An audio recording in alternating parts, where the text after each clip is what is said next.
There it is. Interesting. Very interesting. Hi, Craig. Glad you can join us. It's plain hard to get. Mm-hmm. He missed the first call. He was in the shower. Okay.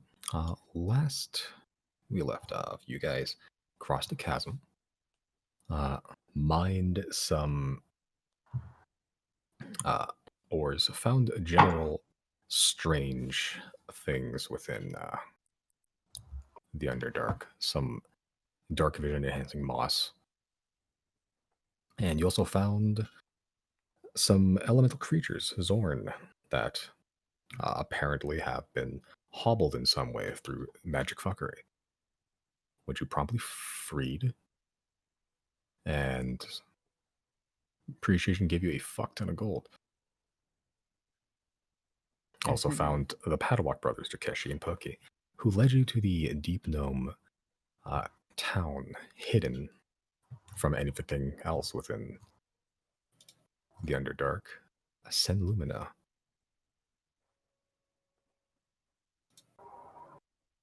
You begin your entrance towards the subterranean town. All eyes are on you as you start to attract a pretty sizable crowd to you, strange outsiders in a strange place. You see a plethora of Deep Gnome citizens making their way to the path you're being led on by your Deep Gnome scout friends, Takeshi and Poki Padawak. You see a number of kobolds scattered throughout the crowd as well. Some of them paying attention to you, some of them just carrying tools and other just construction materials, stone, a pile on top of just what looks like spongy nets, and just dragging them across the ground. Some of them stop and watch your approach. Others continue on. You can see some ashy gray gnomish children just run past the legs of their parents to get a better look at you. Barely bigger than like puppies for most of you. Smiles wide on their faces as they get held back by their parents getting too close to you. To most of you, except for Jenna, it's like looking out to a sea of just dark gray toddlers that are all staring back at you. As you are some of the tallest creatures in the town now. Takeshi sort of clears his throat. Right, we'll be taking you to the community hub to see where you can settle down for a bit, take a load off. The 3 seats are already expecting your presence. They've already approved your entry, and judging from the eyes at your drawing, I'm willing to wager that they know you're coming. So, your honored guests here in Senlumina, welcome. I think they wanted to talk to you about something. I don't know if they want to do that today, but either way, let's find out, shall we? Great, Yep, let's go. thanks. Wait, Remember, does anybody Chris, understand them other than Janna at this point? only Janna right now. Only Jenna, pretty Oh, much. Jana will Okay. translate whatever they're saying, unless I feel like later I don't want to translate. Deirdre's just gonna say, But assume "Fuck I'm it." translating. Okay, I have 3 third-level spell slots. Who's fine with getting left out? Wait, no. Riley took tongues, so he can understand at his will Okay. whenever. Yeah, Whose so tongues did Deirdre's you just gonna take? cast tongues. Haha. Yeah, Deirdre's just gonna cast tongues on herself and everybody except for Riley then. So for the next hour, things will not be a nightmare. Does that mean Giorgio can speak it too? If I want to burn a 4th-level spell slot, Oh yeah. that Does is that mean how- everyone can talk to Giorgio? Yes, because the spell text is, I'll just post it. Any creature you touch gets the ability to understand any spoken language that it hears, and when the target speaks, any creature that knows at least one language can hear and can't hear the target understands what it says. So we could technically just be able to talk to Giorgio just like whenever. I don't think technically feel like it would Giorgio work knows like a that. language. Yeah. Yeah. no, I also He think doesn't know the language, technically. He doesn't know a language, but he is not the one hearing us. We would be the one hearing him. So, you can understand the language without speaking the Oh. language yourself. So you just hear Giorgio's stream of conscious. Exactly. I think that's probably not best. He's probably just thinking like, Gotta poop, gotta poop. Thinking about fish. My kin. I'll say tongues for now just only affects people that can actually speak a language. Otherwise, speak with that is animals so is just a fair. completely useless spell. I mean, it's a lower level spell. Tongues is a higher level. It would be Tongues broken rule is spell that slot for for a now. very silly reason. And also, And that it's seems very complicated to keep track of.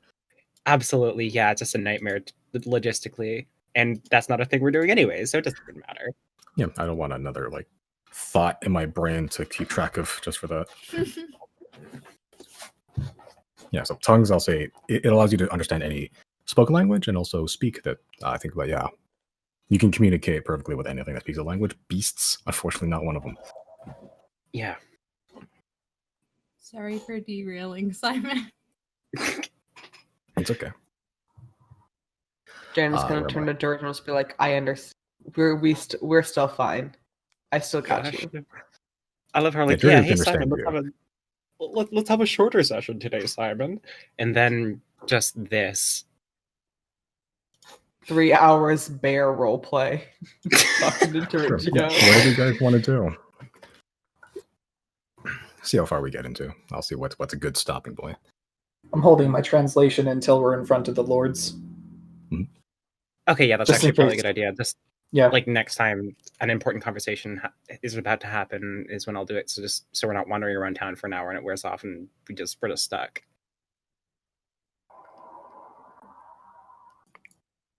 Okay. Let me just put your guys' token on the map for now. I know I was gonna do the weird like uncover the map as you go, but small town, fuck it. Where's Gergio? There he is. Guys around there right now. No, you're closer like there actually. Oh. Big circle around Georgia. Yeah. Small, it's not a huge it's not like a city, it's more like a medium to small sized town. No one else can see it because he's my token, but you know how it shows like the hit points over your token? So Yeah. above Giorgio it says 69. Nice. Nice. That's like what? I think someone else had 69 hit points at some point too. Me. That sounds right. Yep. I will be skipping straight past 69, which makes me sad. Unfortunate. Truly a crime. We can just hit you till you go back down to 69.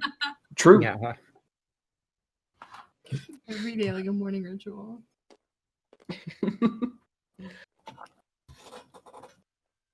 Okay. You continue on for probably about like a minute or so before you see a deep gnome woman sort of sidle out of the crowd into your path.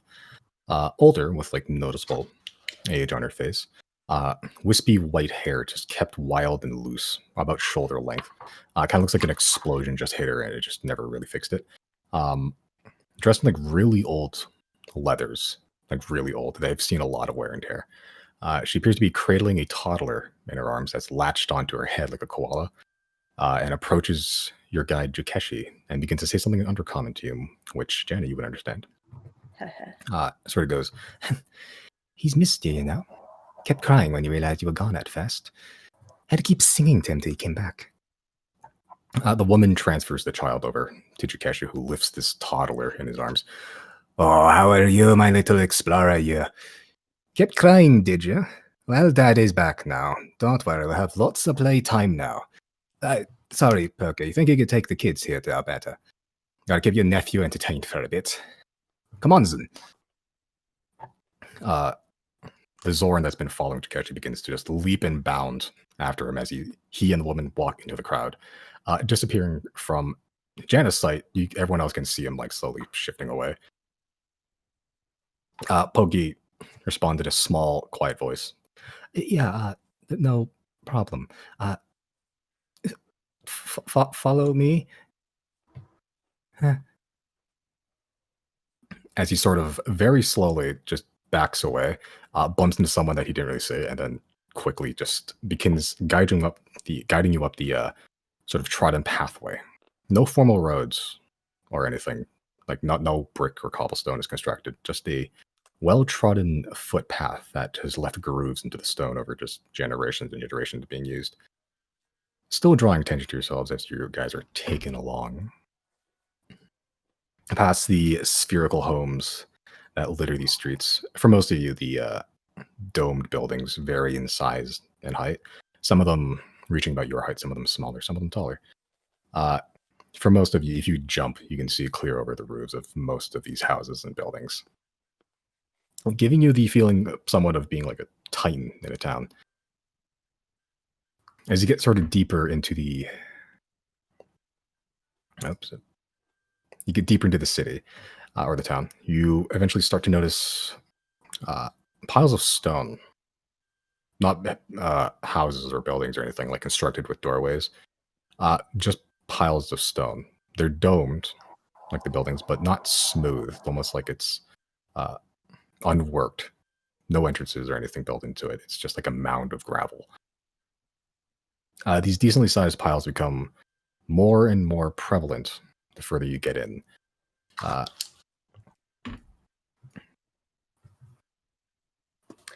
Can Jana ask like what those are about? Oh, those are they're earth elementals. They Oh. keep hidden until they need to be used. Are they like people's? Oh wait, have we've seen these? We know that these aren't their pets, but we've had a discussion about earth elementals before in this city. I think Were the Because- Zorns earth elementals? The Zorn are a type of elemental. Not specifically earth. Yeah, there's like they're Okay. elementals. Earth elementals are like a creature specifically. Okay. They're like full on elementals. Okay. That's the It's the thing, that weird rock gravel creature that Chris summons occasionally and that bashes the shit out of things. That's an earth elemental. All right.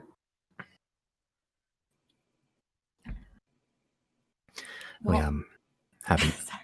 really had to use them very much. Yeah.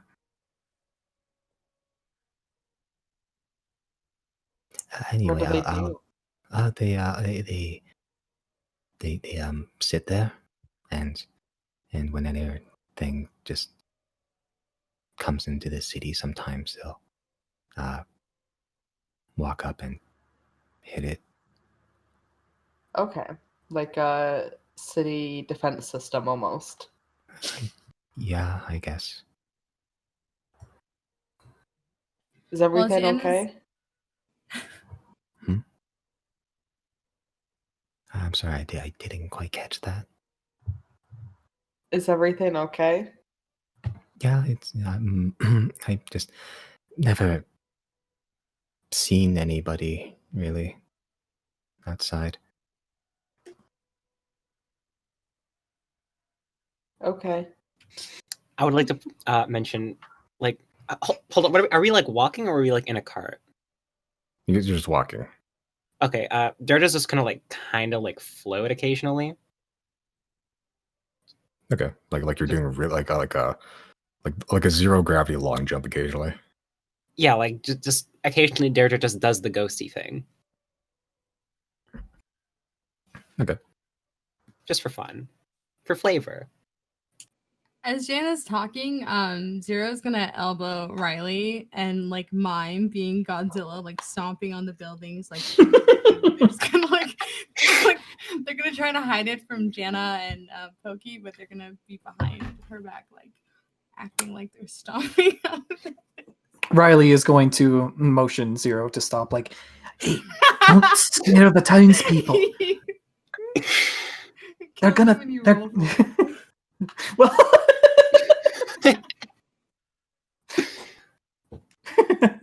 The fans are against me. Do Pratchell and I notice? I forgot Pratchell was here. I think I'm only hiding it from like Jana and Pokey, which Yeah, I feel like directly behind them. yeah. Sure, yeah, easy Can- enough. Can Jenna make a perception check to see if she notices? Sure. Yeah, make a perception check. Sure, why not? Can I counter that? Oh You don't know shit. You are so engrossed with conversation with the very quiet and timid Poke. You're like, wow, earth elementals. Sick. Gnarly even.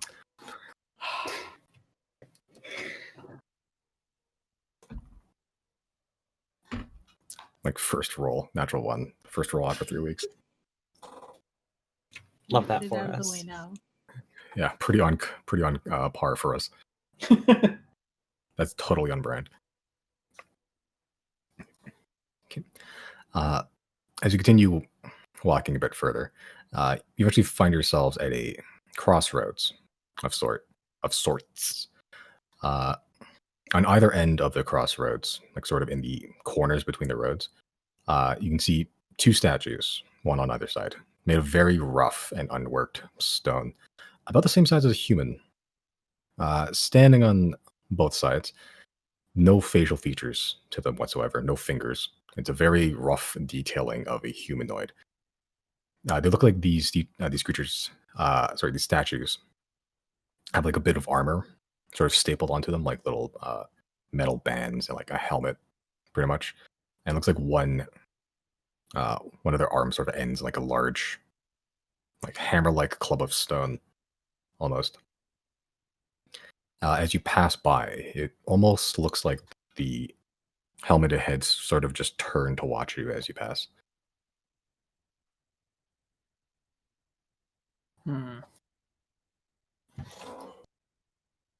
Riley notice anything particularly interesting of that? Like, this isn't the first time we've had some sort of inanimate object like stare at us as we walk by, but is there anything different about this? Are you proficient in Arcana or No. Nature?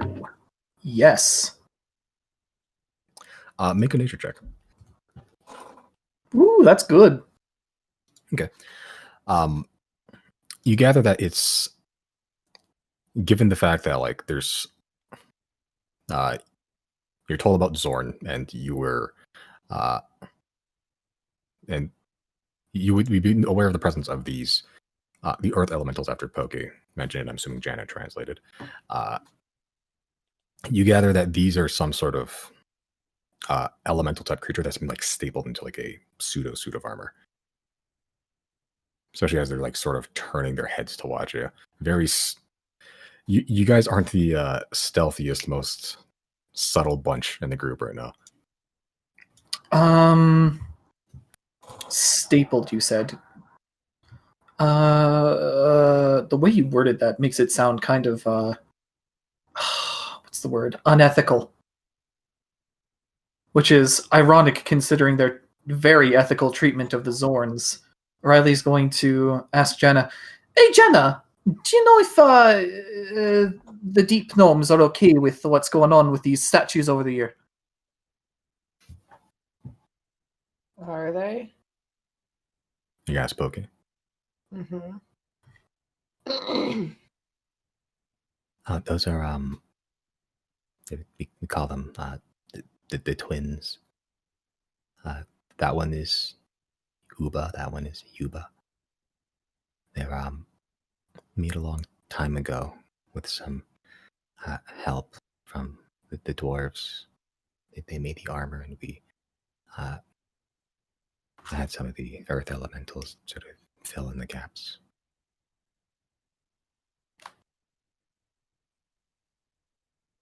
Mostly Alberta, honestly. Riley is going to attempt to read one of their minds to see if they are okay with the imprisonment that they have. Okay. On the statues? Yeah. Okay. Just one of them. Doesn't matter which.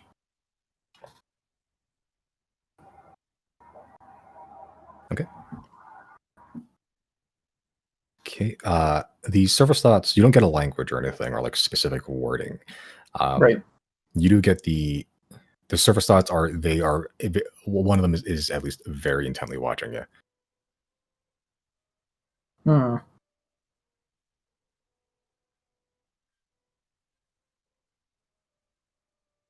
I'll leave it at that for now. Okay.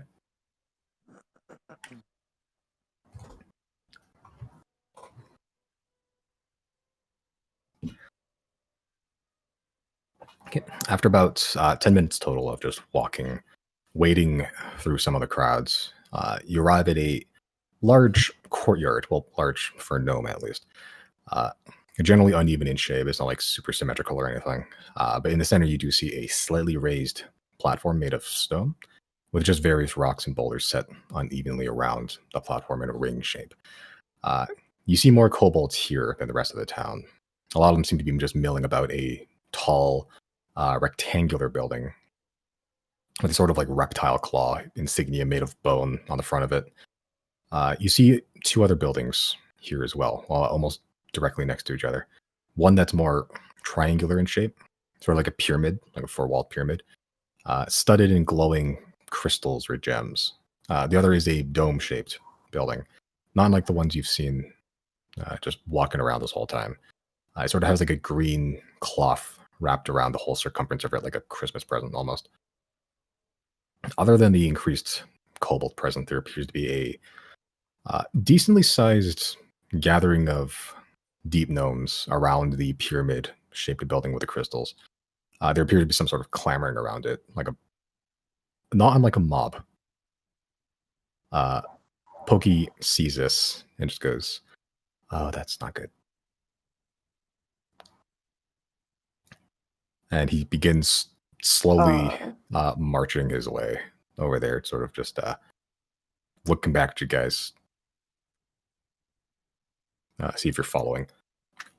Well, I think now's the time for all that tongue stuff to be happening so we can have some kind of idea what's going on. So I'm going to go ahead and set that off for everyone. Riley is still holding off. Okay. So everyone except Riley. Yep. And Pratchell. Okay. Pratchell goes along for the ride, man. Let me pull up his stat block real quick. Cool. Okay. Approaching closer. It's not like a huge distance walk or anything. You can hear what the mob is saying. From what they're saying, they're upset, but they aren't like a raving mob with like pitchforks and torches yet. Mostly civil, just yelling a lot of stuff in Undercommon. Just a smattering of a lot of deep gnomes, some kobolds, but not all of them are saying stuff. They're just sort of clamoring around the entrance of this pyramid-like building, saying stuff like, "How can you let such a big unknown sit there? It could be something dangerous.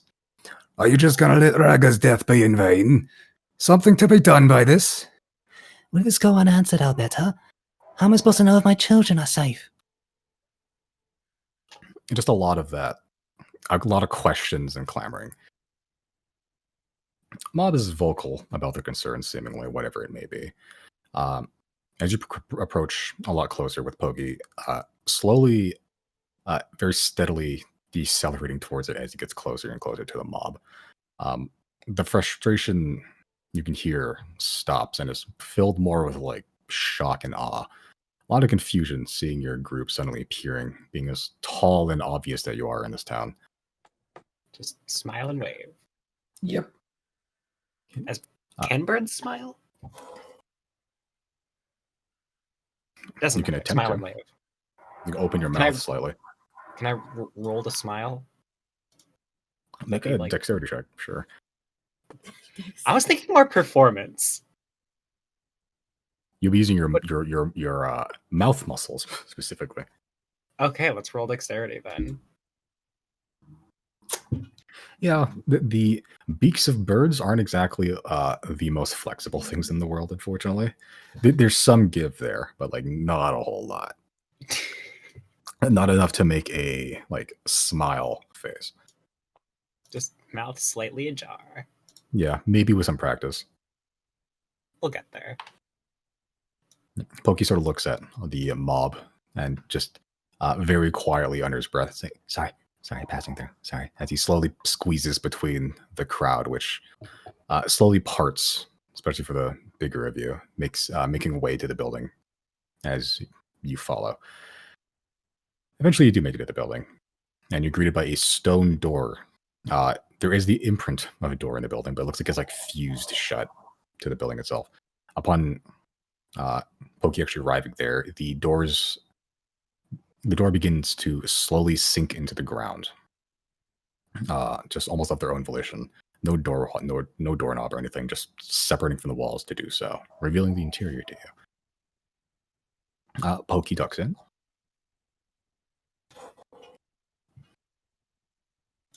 Are we supposed to duck in? Riley's following Jenna. I'm gonna duck in. Okay. Yeah, we I'll can duck in. duck in. Yeah, let's duck in. Yeah, for pretty much everyone other than Jenna, you do literally have to duck in. Jenna, you can just walk through. It's a door. Like some of you, like the bigger one, you can either duck or crawl. It's about the same, a little bit bigger than the holes you used to get here. Pretty much. Who's the tallest one of us? I think Chris. Yeah, they're just quite short. I'm She's gonna- like no taller than like 4'6", or like I'm gonna 5'1". go feet first. Feet first. Okay. Wait, so are you like Okay. backing it up? Yep. Are you like crawling in reverse, or are you like the Olympic luge? You're just going down. Limbo. I'll go reverse. Okay. Of course. All right. So as you all enter and you see the like little like parking brakes of Chris as a beep beep noise comes in as he reverses slowly. You see the interior of the building, small by comparison for most of you. Seemingly multi-level too, as you see a ladder to the left that reaches a small hole at the top. It's a pretty simple, smooth stone interior, occasionally beset with similar glowing crystals that light up the room very dimly. You see three figures stood around a stone table.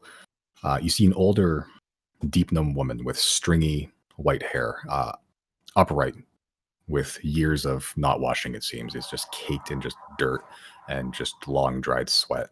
Almost like a troll doll, even. Long face with deep-set wrinkles. Wearing a dress made of white silk with gems encrusted in it. Just all glowing a rainbow assortment of colors. You see a younger deep gnome woman. Wispy white hair, kept loose and free-flowing around middle back or so. Small round face, wearing a dress made of some sort of hide of an animal or beast. The last figure is a red kobold with a single large horn that grows from the left side of his head. Dressed in like a makeshift armor made of pearlescent beetle shells and leather straps. The older woman clasps both of her hands together and smiles warmly, opening her mouth to speak in common. Slayers of the Bone Polluter. Welcome to Senlumina, hidden light of the Underdark. I am Alberta Galaja, seat of magic for Senlumina. Your appearance at this time is convenient, as you may have already seen. We are having our own share of difficulties. Oh, my apologies. My mind wanders in my old age. What shall we address you as? Chris. My name is Deirdre. You thought to me No. is Riley. I'm Jana, and this is my bear, Giorgio. Oh, right. Howard of me. This is Bjorn, Nama, Freya, and Havardr. Pointing to the skeletons. And if you wish to refer to us as a collective, you may use the name Zodiacs. I see. And that's Zero. Did you say it, Zero? Yeah, I might have cut you off, my bad, but I did. Okay. Well, welcome, Zodiacs, to our hidden light. You are the first to enter our township in some time. We normally do not allow visitors without good reason, and ridding the tunnels of the Bone Polluter is certainly a feat worthy of invitation. The red kobold looks up and down at you, the lot of you, scratching the single large horn on his head before speaking up in Undercommon, which everyone except Pratchell and Riley would understand at this point. Bah, they don't look like monster slayer. Could be lying. Fake with magic. Paleface, you sure outsider kill Bony Paluti. Pokey stammers. Sir, yes, The kobold. Bah, your speak is shaky. Make it all shaky. The younger of the deep gnomes raises an eyebrow at the kobold for sighing. Kashina, you've gotten temperamental in your old age. Pokey didn't do anything wrong, and you know how he can get when you yell at him. If he and his brother vouch for these people, then there's no reason we have to disbelieve them. Padawak brothers are some of the best scouts we have. If they say it happened, then it happened. Thank you for your service, Pokey. She gives a small nod. The younger Padawak brother, shrinks down before letting out a meek Thank you. The young gnome woman quickly turns her heads towards the rest of you, speaking in a common. The kobold just explains one more bah before letting the conversation going on. Oh, I'm Benis Bagbart, by the way, seat of Svifneblin. The cranky old kobold is Kashina, seat of kobold. Don't mind anything he says, he probably doesn't mean it. Good work with the bone bleeder. You essentially killed a minor legend in the Underdark that's been kicking around since the hatching. We killed it twice, actually. Twice? That sounds like a story. What is the hatching? Well, it's just some deep gnome history and religion. Alberta knows all about it, don't you? The older gnome, Alberta, brushes her hair upwards and clears her throat. Yes, it is indeed an impressive undertaking. Hence why you, the Xodiacs, are now permitted guest entry into Senlumina until further notice, as a token of goodwill between the surface and the ground. Thank you for your hospitality. You'll have to forgive me for asking, but this whole time I've been thinking that the way from this Underdark city to God, what the hell was the surface city again? We've been Tetscat. under here for some. Yeah, Tetscat. Tetscat? I don't know how I forgot that. The way from this city to Tetscat has been closed off by the dwarves, but was it actually the other way around? That I could not say. Some time ago, the scouts have stopped scouting and the traders have stopped trading. I suspect it's due to the appearance of the bone polluter. Hmm. Since then, we have no contact with them. Yep. There were legends of a big, scary monster. Do you know when the bone polluter came around? Or when it was first found or noticed? For us, it was quite some time ago. Within my lifetime, for sure. I cannot give an exact estimate, but I believe your term is several years ago. Were you also aware of the additional threats down below? The bone polluter seemed to be one small part of a much larger problem. Are you referring to its thralls? Thralls? What's that? Well, the bone polluter, over time, we've discovered that it's able to corrupt the stone, and those that spend too much time in it. Oh, I was Usually not don't referring want to it the to. bone polluter's abilities. I was referring to its allies. Yeah, well, I those believe he that- referred to it as the Glass Tower? Or something like that? The obelisk. The obelisk. nothing around the glass tower for some time. It was just a strange monument that we were aware of. It seemed to have housed many malicious forces, not just the bone polluter.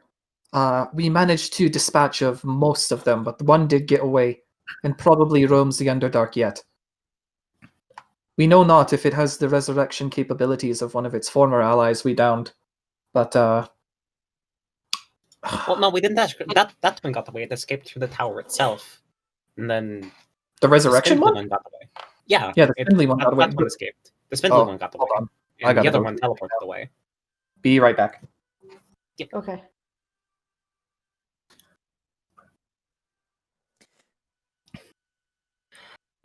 I thank you for your information. The Underdark has always been dangerous. It is the Svirfneblin's abilities and speciality to avoid conflict when we can.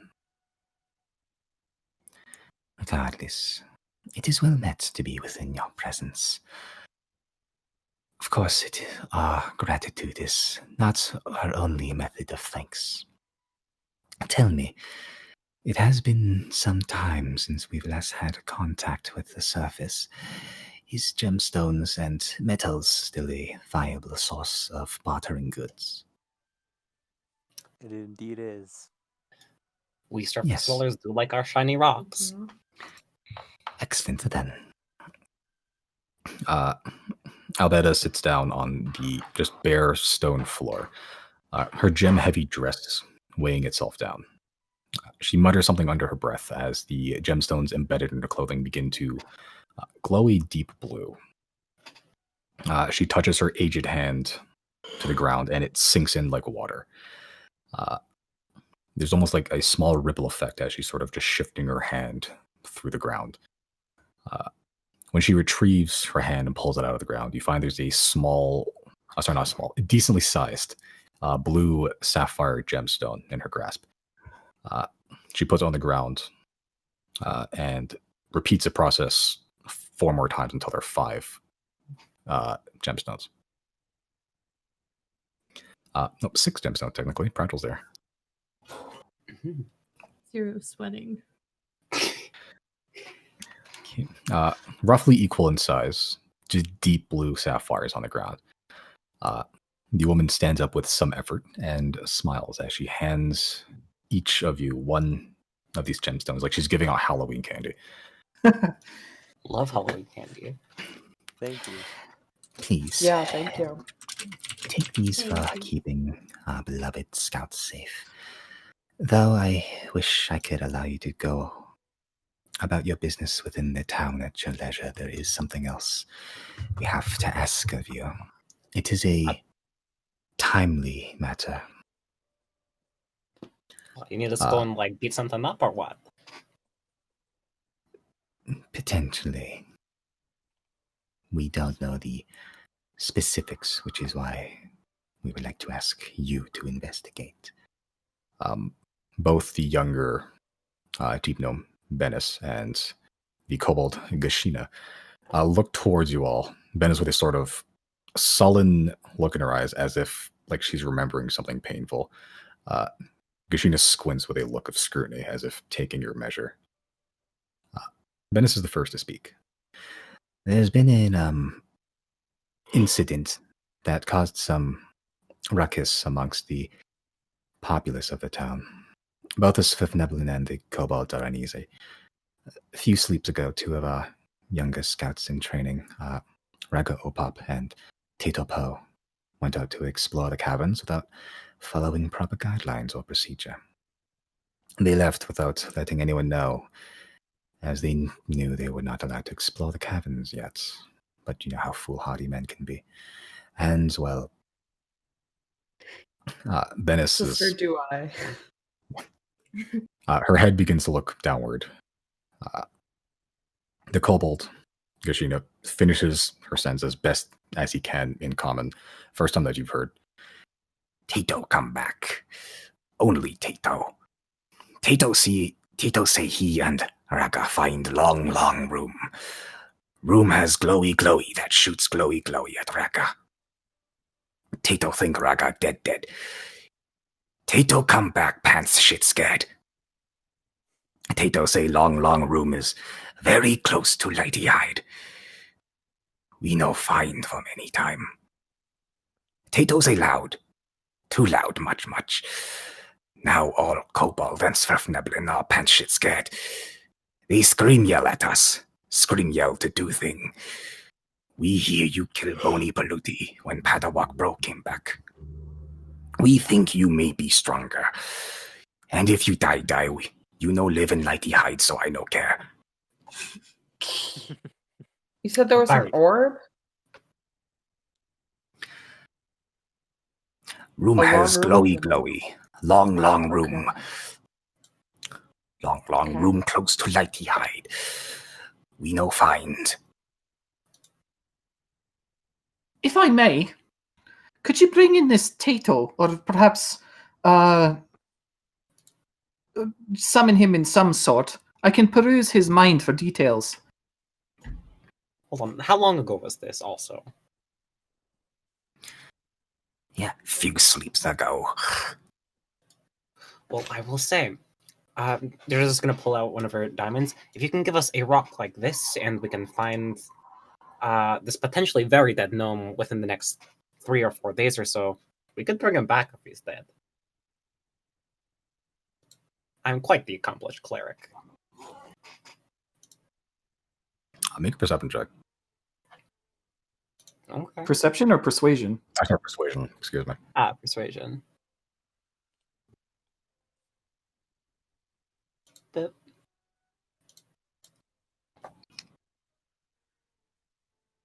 Okay, and you're asking for like what, 1,000 gold diamond? 500 gold, like 500 gold diamond.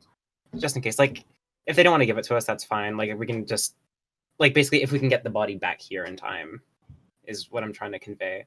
Like, hey, there's still hope or whatever, you know?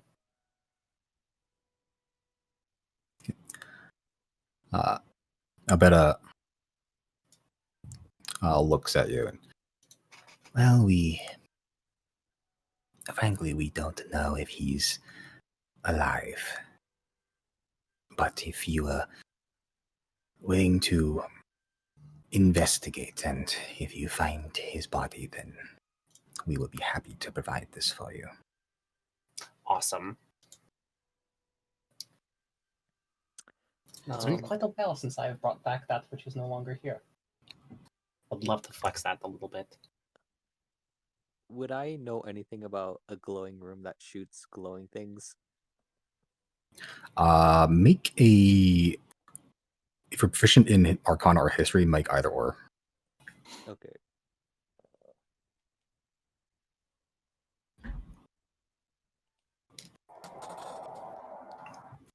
Okay. It could be a number of things. Could be like a type of creature. There's a lot of creatures that glow and shoot glowy things. Like the Crystalline Rambler is technically one of them. Could be a creature. There's also lots of stories of old like mage dungeons and like just mage towers that are just filled to the brim with traps. Could be any number of things. It's hard to specify. Mage towers. That would be interesting. It could suggest maybe the first fire or something. I think this is worth checking out. Oh, if it has something to do with the first fire, I concur wholeheartedly. That would be kind of cool, I think. Also, what do you mean by a long room? Bennis speaks up. I believe he found a type of hallway. Didn't seem natural stone, from what Tato was saying. And he was saying it pretty loud. Hence the discontentment you may have seen outside. Mm-hmm. It's been sitting near the city for quite some time. And strange we've never found it till now.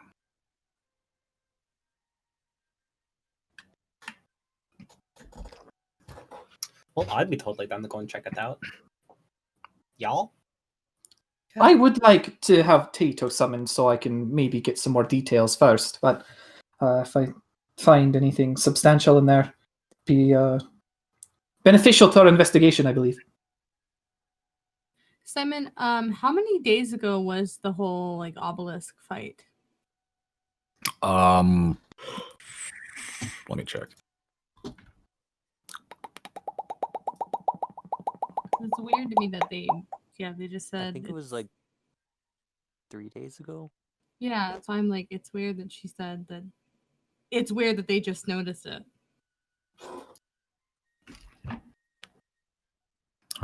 Shit, where's type five? Oh, also, piece of should we shit. mention to them that we totally fucked up the obelisk or what?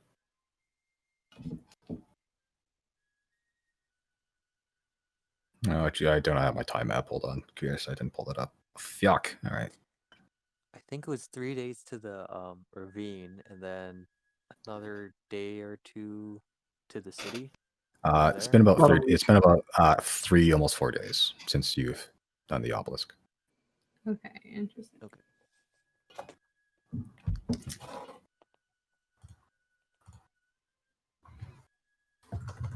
If summoning Tato will ease your mind, I'm sure we can find him somewhere.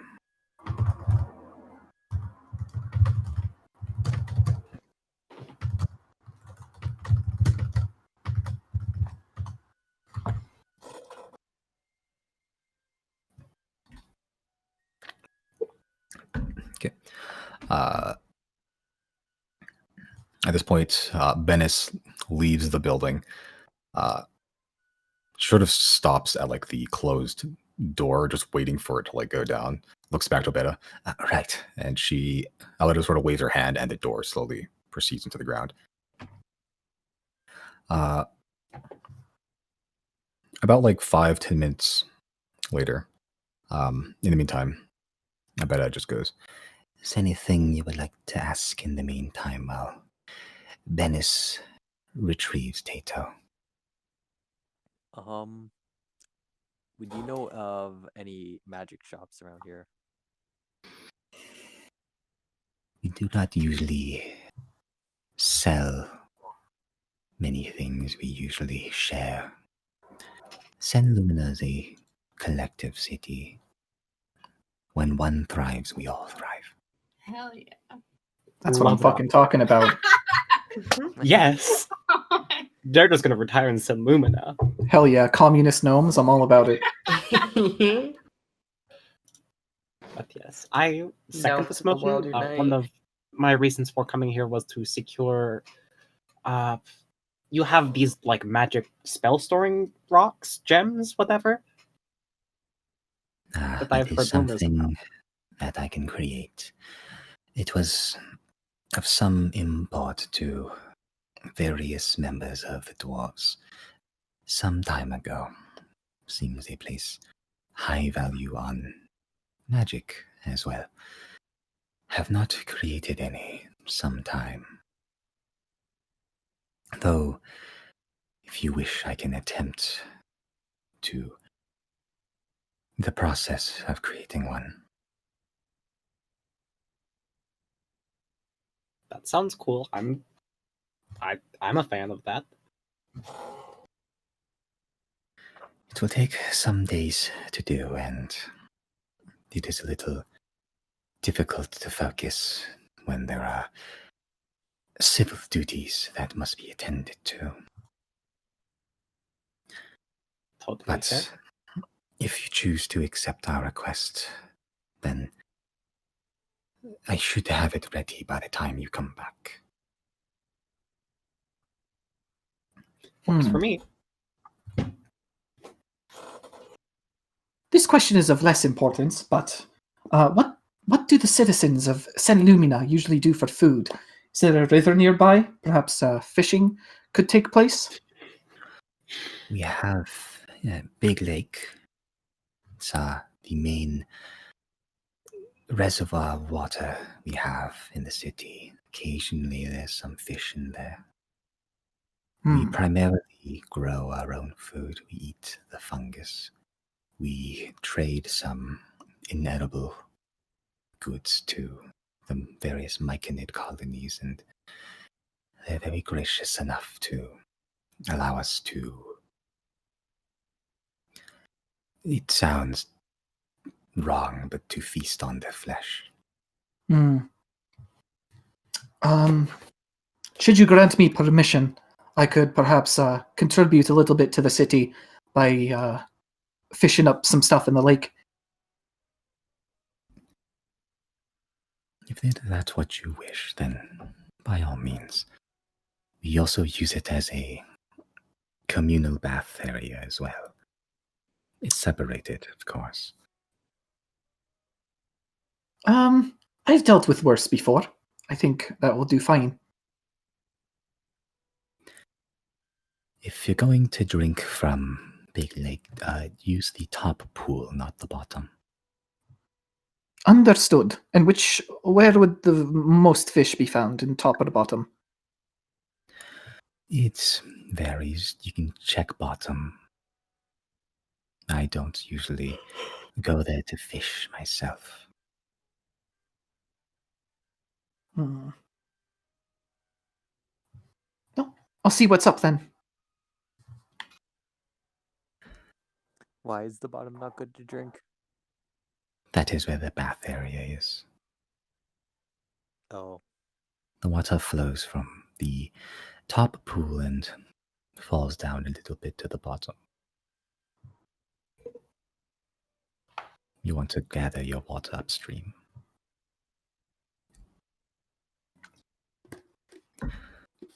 Is there anything else?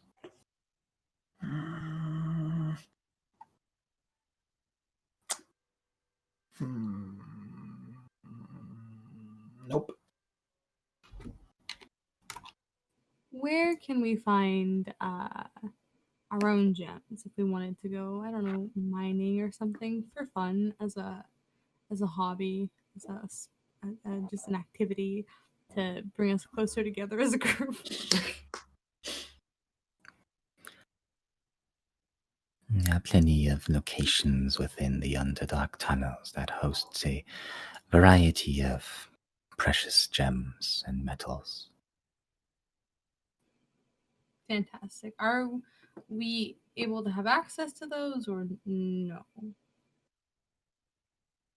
We do not own the Underdark tunnels themselves. Gotcha. Fantastic.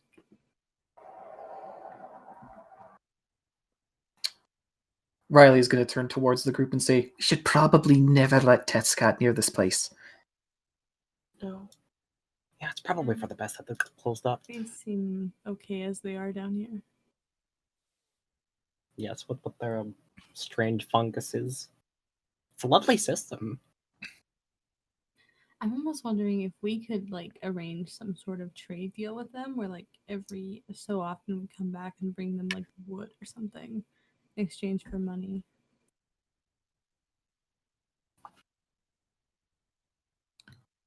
Does Zero say that? Yeah. Okay. Oh, Just then I a suppose thought. there is one more thing. How interested are you in the resources of the surface? Quite.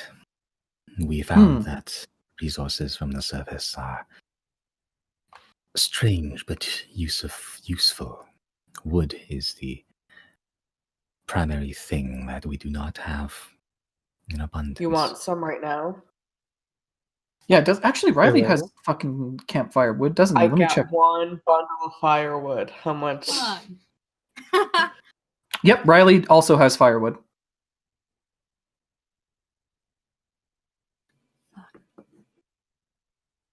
Yep. I never It's thought just I'd need like fucking wood. regular firewood. Yep. Yeah. Okay. You just drop a load of just chopped wood, pretty much like a small armful. It's been some time since we've seen wood. Though usually the gnomes of Tetscat brought in a lot of whole trees and lumber, I believe they call it. It is a bit of a rarity down here, so. As she sits down on the ground and starts fishing her hand through the ground again, pulls out a pretty like small like topaz like thing. It's like a yellow gem. I believe this is worth about 100 gold on your currency. At least it was when Tetscat was still trading with us. Do we each get one? That would probably just be the one. Just be the one. Yeah. Shanna, you go ahead, take that. All right. Remind me to split this later. Yeah, I don't think we have any spells that utilize topaz. Or guys sapphires, for that have- matter. Do you guys have a teleportation circle in this city? No, we do not have any, if any at all, really magic casters outside of myself. It is a skill among the Swiftneblin that is inherited, though I'm sure one could be taught. None have really ventured to the surface and come back.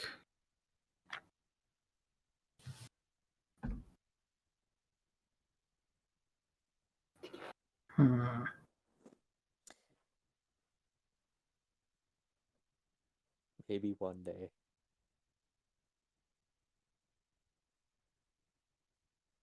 I would prefer to not have that sort of translocation magic within the confines of the town. We are called Hidden Light in your tongue for a reason. That's fair. Guys, I don't think we should build our house here.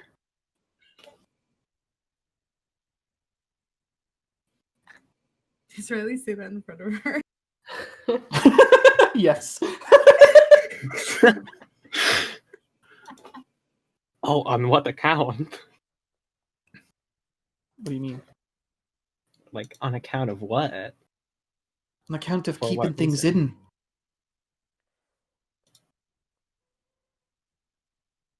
I mean, yeah. Birds don't do sarcasm very well, I'm sorry.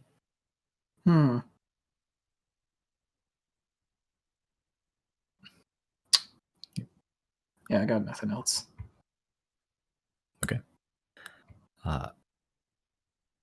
The whole time while you're discussing with Albetta, the kobold Gashina is just watching you, arms crossed, leaning against one of the walls. Eventually, Bennis does come back, sporting a younger, deep gnome male, just like all the other males on the town you've seen, completely bald, but distinct in his almost perfectly square head. Small upturned nose with a and wears God. a very similar set of beetle skill armor that you've seen pretty much every other scout in town, including Jakeshi and Poke, were wearing. In the low light conditions of the room, the shells sort of glimmer with pearlescent light. Zodiacs, this is Tato Po, the survivor of their excursion. I love that name. Riley will first step up and say, do you speak Common? And then in Elvish, or perhaps Elvish. Tato, you can see visibly, turns to Bennis and just goes, okay. Love that. In that case, I love one that second. undercommon to Spanish. Riley casts tongues. He doesn't need anything for that, right? Does Zero Yeah, still have that peso?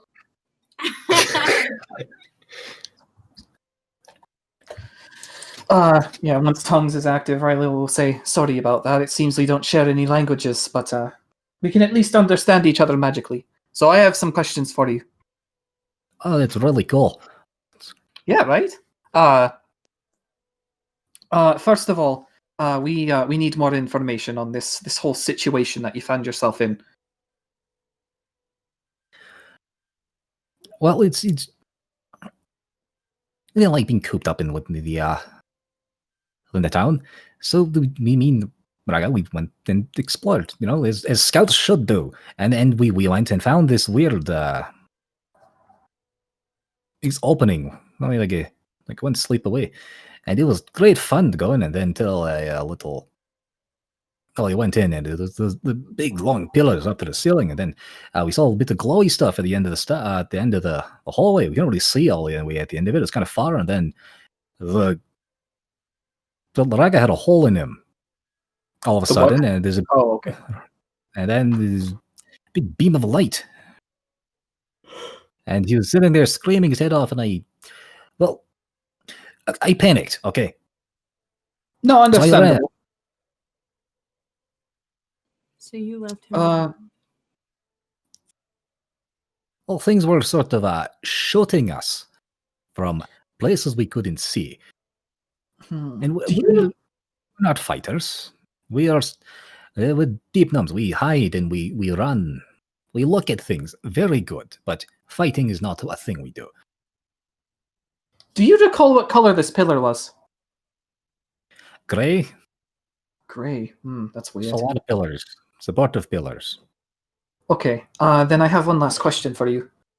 Seeing as though I am a weaver of the arcane, I possess the ability to search people's minds for information. Do you mind if I have a look in there? Well, I can give you all the information. I'm not gonna hide anything from you. No, that's not what I'm It's getting so at. close It's to more the for city. it's more for like a visualization of sorts. But I'd still like your permission either way. Make a persuasion check. Sure. Where is... Oh, wrong page. Persuasion. Yeah, it's pretty weak. A lot of 11s on persuasion today. That's a lucky number. 11 is the number of the month we're in right now. True. Oh, All rolls are going to be 11 from here on out. Oh wow. Please don't say that. We're never hitting anything again. No, I would, as cool as the magic abilities you have, I would prefer if you didn't root around in my brainstem. I would prefer not to remember it that fondly, but really something needs to be done about that. I mean, like, it's so close, so unbelievably close. And we were just sitting there for God knows how many sleeps. I'm going to turn to the what was her name? Benis? Beniz? Benes. Yeah. I'm gonna- B-E-N-E-S. Benes. Okay. Benes, you said? Yeah, B-E-N-E-S. Oh, that's a like Elaine Galad- Bennett from Seinfeld. Dennis Bagbart. Gashina. Okay. Yeah. I'll turn to her and say, so you really didn't notice this thing until just now? Not until they found it. And you didn't have any scouts out that way before either? Plenty. The whole Oh.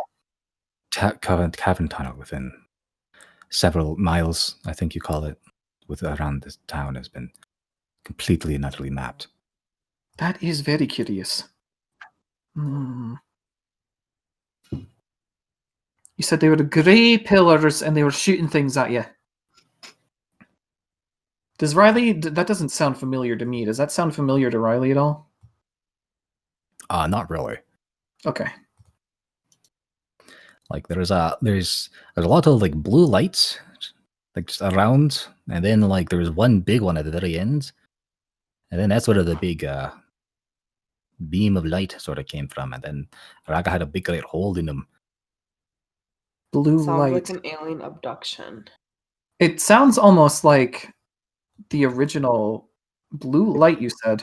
Does that sound anything like the original ruins we found our weapons in? I remember the walls were like a bluish teal, right? Because like Yeah, I think it's the like whole fucking place was like infused with arcanium. Yeah, the walls themselves were like it was more green than blue, but it was like it was like a jade almost color, but like darker and slightly blue, very slightly blue. Were they like glowing the walls? Yeah, they Slightly. were. Well then.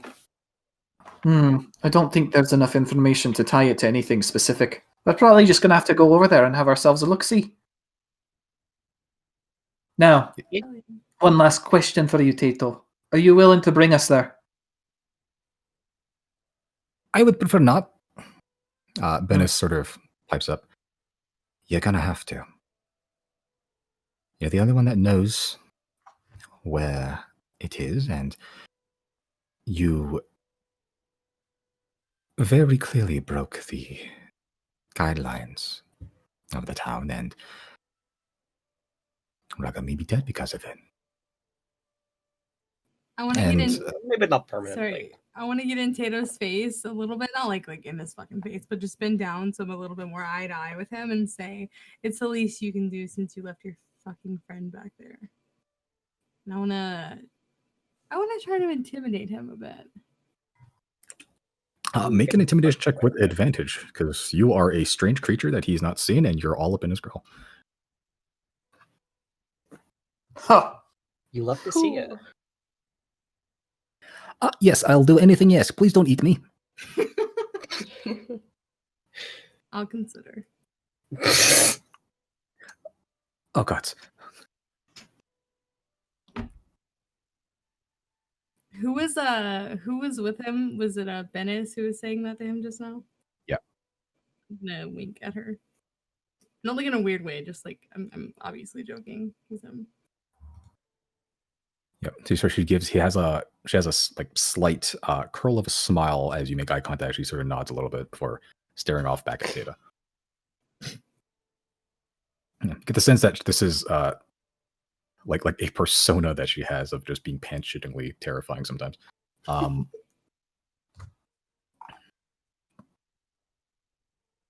Albedo sort of pipes up. So will you honor a request? Yes. Yeah, I'm pretty sure that's where we're all at right now. Honestly, I'm not sure we've much better to do down here than see if we can, right some wrongs. Yeah, that's kind of like our whole thing, isn't it? Just go like check stuff out because that seems kind of interesting, and maybe as far as I'm solve a few concerned, problems and make a few friends while we're at it. Am I right, everyone? me as well. The real treasure were the gems we made along the way. Exactly. Albedo previously had like a grave look on her face, waiting your answer, and as you all accept, she gives a pretty big, like old woman granny smile. Oh, thank the Prime. Honestly, I was not sure if you wish to throw yourself back into potential danger once more after having already done so much for us. Throwing ourselves into potential danger is like kind of our thing, so like. Kushina pipes up. Bah! Outsiders only want shinies. They no care for lighty hide. Only take from us. Does he say that in common? Yeah. I'll have you know my shinies are in your lake. That's what I want. Is Riley talking about fish? Yes. Okay. Can I ask Kushina if he knows Betty? That's That's racist. That's extremely racist. Oh You know what? my It's on brand God. for Chris. Do it. Do it. Do it. Chris is being fantasy racist. It's Brandon racist. Cobalt snake.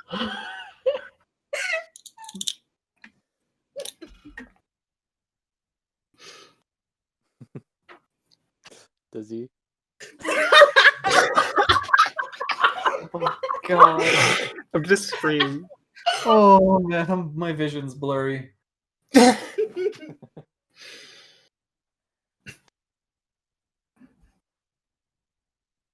Your Betty no sound familiar. Not all Oh, yes. kobold know each other. Yeah, Chris, what the fuck? Yeah, Nerda just gives Chris like a stern look of disapproval. Chris, think of it this way. Did we know each other before meeting in Imus? No. You've never even been to our home continent before.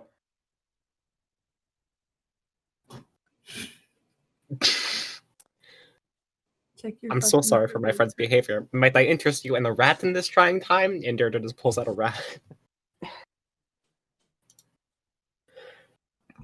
You're handing them the rat. Yeah.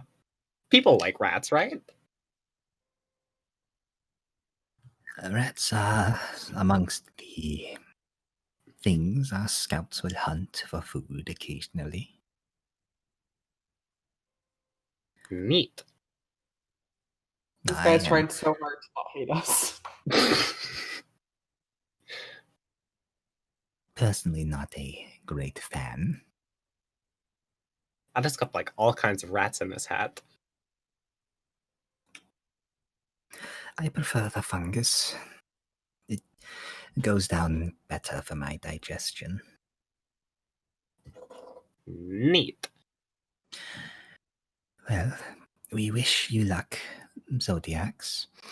If you wish to spend a bit of time within the town, there's not many things for travelers to do, but feel free to take in the sights if you would like. Thank you. Yeah, sure. But what are we thinking? Are we thinking like take a night, maybe rest a little bit, get our like magic and whatnot back? I don't know about you guys, but I'm heading straight to the lake. Oh. Right. Take a night, get some rest. How about in the morning then? All do our respective things. Bit of a one night in the Senlumina montage. Is it? Are we going to be sleeping till morning? I forgot. Riley has a watch, right? You do. Technically, you time got is it it? from the that dwarf engineer lady who I Right. forgot. It is currently 8:30. PM PM. or AM? Okay. Yeah, that sounds about accurate then. Right. Which leads me to my next point. Do you have any accomplished smiths in this town? Accomplished is no, but we do have smiths. Iron is amongst the few metals we do work. It's rudimentary. Nothing like the metal work of the dwarves above. Right. Well, guess I'll hold off on that. I'm looking for a bit of an ornamental piece. Ornamental but functional.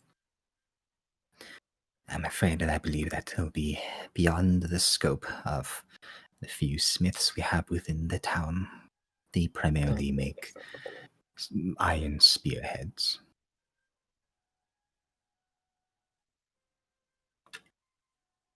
Very understandable. Is there anything else you require of us? Oh, in my old age, I believe I'm forgetting.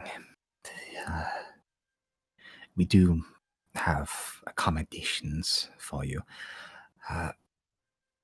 Bennis's house will be yours for the taking. She'll be staying within mine, and for the remainder that you are within Senlumina.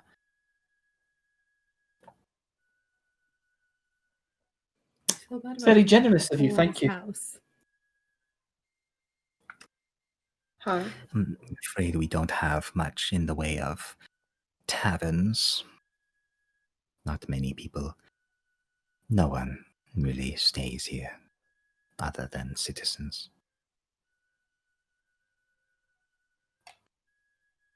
We appreciate your accommodation anyway. Thank you. Yeah.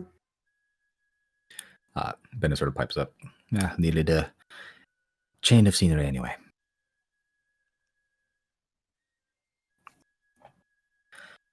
Is there anything else you require of us? I was curious about one thing. Yes. We've got sort of like a amalgamation of elementals that are I assume are sentries outside. Is there any purpose for their intense staring, or is it just a safety measure? Which are you referring to? I believe Jana told me they were something like Uba and Yuba? Something like that. Hard to say. You're referring Nuba? to the twins. Yeah. They were the armor was a gift from Tetskat as a token of goodwill. When we used to trade with them, they gave it to us within the few trading spots that we both acknowledged. We appreciated it immensely, and I spoke with some of the earth elementals, and they agreed to man these armors, and they become the two strongest protectors of the town. So the elementals are fine with their situation. That's all I needed to know. I am able to speak with the elementals. Perfect then. Everything's wrapped up on my end, I think.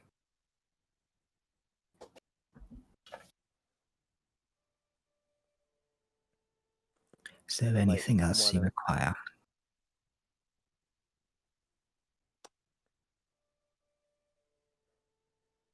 I think we're fine here.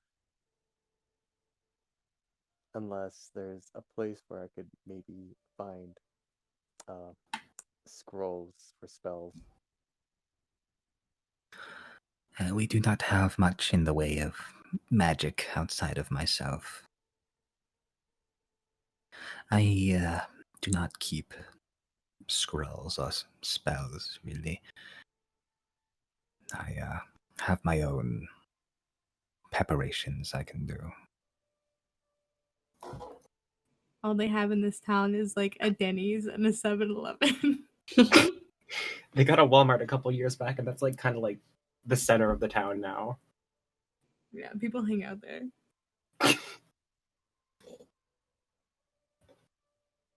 It's a secret town no one visits. But it still can't escape the reach of capitalism, even when they're all communists. Still got a Walmart and a Denny's. Jenna's there's gonna only swear one we can have our own secret bar time. She pulls out the old wine bottle in her bag from whenever we picked that up. I think you got like several sources of wine bottles. I think you got some from the Sea Hag Cave. Yeah. I think a couple there. Is that what I Probably got the still- wine? You got a lot. You get. It's not the only. It's next to the Hag Quest bag in my inventory, so I guess that would check out. Yeah. Yeah. Is there anything else you require of us?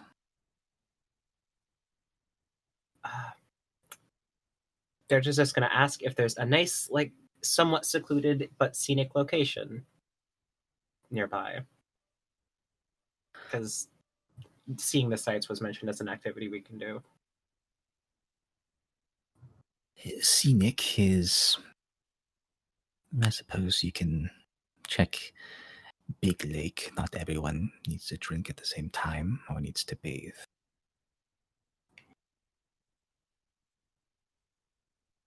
Okay.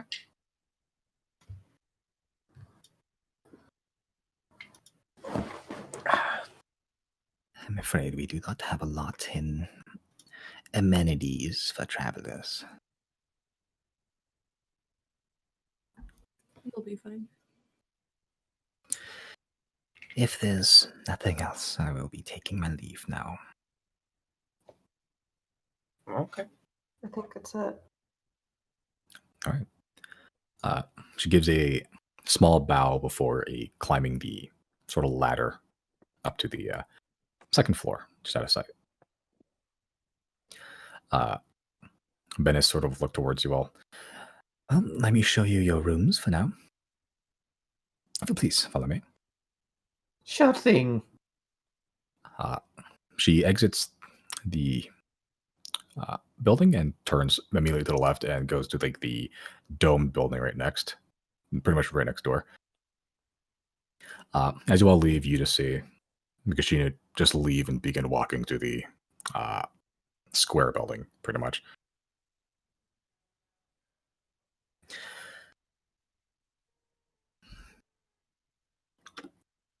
Ben is sort of just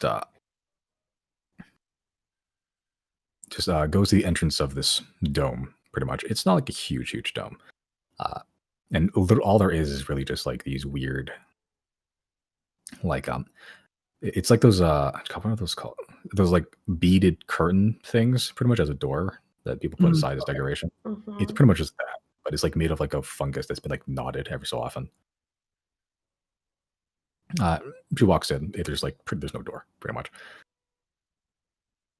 And pretty much inside is pretty much just like a pretty large, almost like an igloo type building, sparsely furnished. There's like a stone table, if you could call it that. It's more like just like a block of stone, pretty much. That it's sort of makeshift. No chair, really. There's like a small like mushroom cap that looks like it's been a seat, as there's like an imprint on it. Besides that, there's not a whole lot. There's like a pile in the corner, or like one side of this dome that just looks like various foodstuffs almost. Looks like silk bags filled with something, but it's pretty sparsely decorated inside here. Home sweet home. It's not much, but works.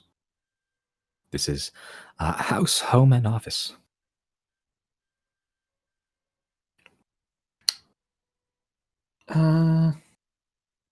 Yeah, okay. Jenna throws her stuff down in the corner.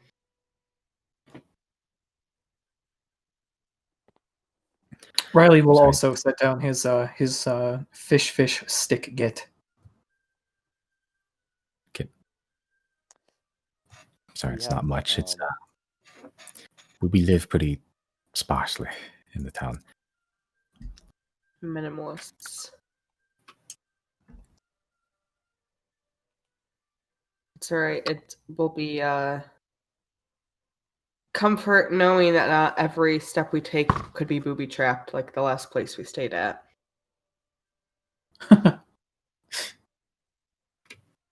Oh, Pratchell. Is Pratchell with us now? Is he just hanging No. out in his...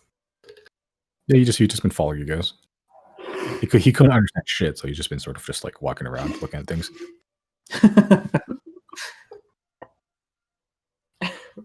Like he didn't understand anything except the times were speaking in common, which was like pretty sparsely. He's a wizard. I feel like he could figure out languages if he wanted to. I'm not worried about Pratchell.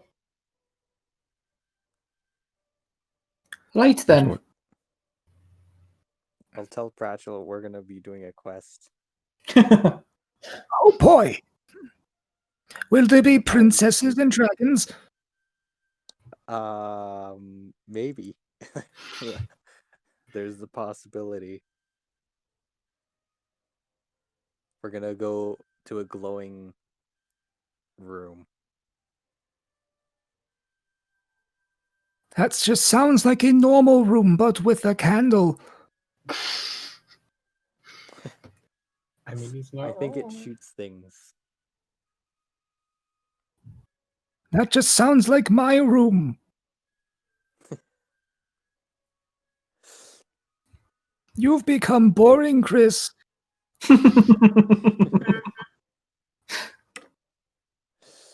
But there might be a dragon in there. You never know. Ooh, goody. I've always wanted to kill a princess and save a dragon. Greetings from donation.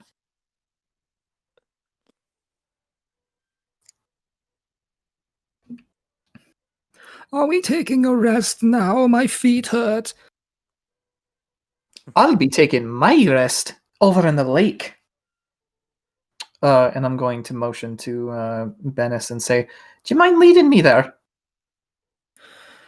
Not at all. Perfect, perfect. Is anyone else that would like a tour of the town, I suppose. There's not much to see, Yeah. honestly. Mostly Yeah, just sure. houses Yeah. and people working. Tour on the way to the lake, I guess.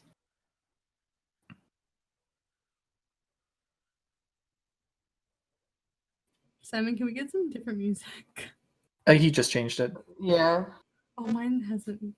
Okay, yeah, sorry. Oh, I miss this music. Yeah. Golden Dwarves playlist. Okay. Nothing's more dwarvy than euphonium and tuba. Okay. Over the course of the next, call it like half hour, 45 minutes, town isn't huge. Most of the town is pretty much like those small domed buildings that you've seen all over the place. A lot of them just be housing families, pretty much, and like the occasional just workshop. But most of them, even the people that do work, they tend to just work from their houses, pretty much. The closest thing you've seen to a market is that sort of courtyard you were in before with those, or pretty much Bennis and Albeda lived. There's occasionally people there just as the closest thing to trading as they can. And it's not even like, exchanging goods for money. It's just exchanging goods for goods or favors and stuff like that. Not a lot of currency in this town. You arrive at Big Lake. It's a pretty clear blue source of water. It's actually kind of glowing from the bottom, which is kind of interesting. It's like a sort of like it's almost like a backlit pool. Like the water is actually like pretty bright, like a light blue color, and it is sort of multi-tiered. Like it's relatively large. There is a secondary reservoir of water that's only like a couple feet up from the top, and you do see occasionally like a few families just bathing in the bottom pool, pretty much. But just looking with your highest perception, probably like a good 100 feet or so. Nice. And does how far deep is it easy to see? Because you said it's backlit, so it's probably not that deep. Like the pool, both the pools are backlit, sort of. You can see like the source of the backlit is like the fact that the walls and floor are covered in like a luminescent fungus, pretty much. Okay. Yeah, the bottom pool is about 100 feet deep. This top pool is probably about 50, 30. Not a huge pool, but it's a fresh water reservoir. And what about is there a source of water that not that you can see, but it is like full, and like it is flowing. Technically, it's going from the top pool to the bottom. It is like very slowly dribbling over to the bottom. Right. So you assume there has to be a source of water somewhere. This isn't just like a big pit full of water. It seems to be flowing. Riley, obviously. You guys going on ahead if you want to keep the tour up. I'm going to stay here and see what's up.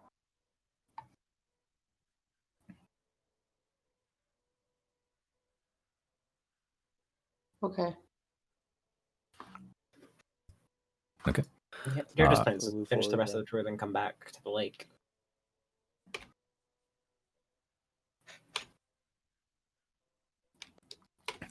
Okay. Yep. So the rest of you continue on with the tour. She just pretty much just gives you a guided tour of almost nothing, really. Most of these are houses, and like the houses double as workshops. She brings you to the junction, which is where those two statues are, Uba and Yuba. And explains how they're basically like the elite squadron of defense for the city. And even that area is not that decorated. And she just brings you around a very bare bones and very pragmatic town. It's probably one of the most thoroughly uninteresting towns you've been in, surprisingly, despite being like this weird, like hidden underground, like secret society almost. She does explain that there is a source of light here. Like it isn't just pitch black. There is like a you can see in the ceiling, there is like this dull glowing light. It's white right now. She explained that's a gemstone, like a pretty large one, and that's pretty much the source. It's the equivalent, the closest equivalent to have is to a sun, pretty much.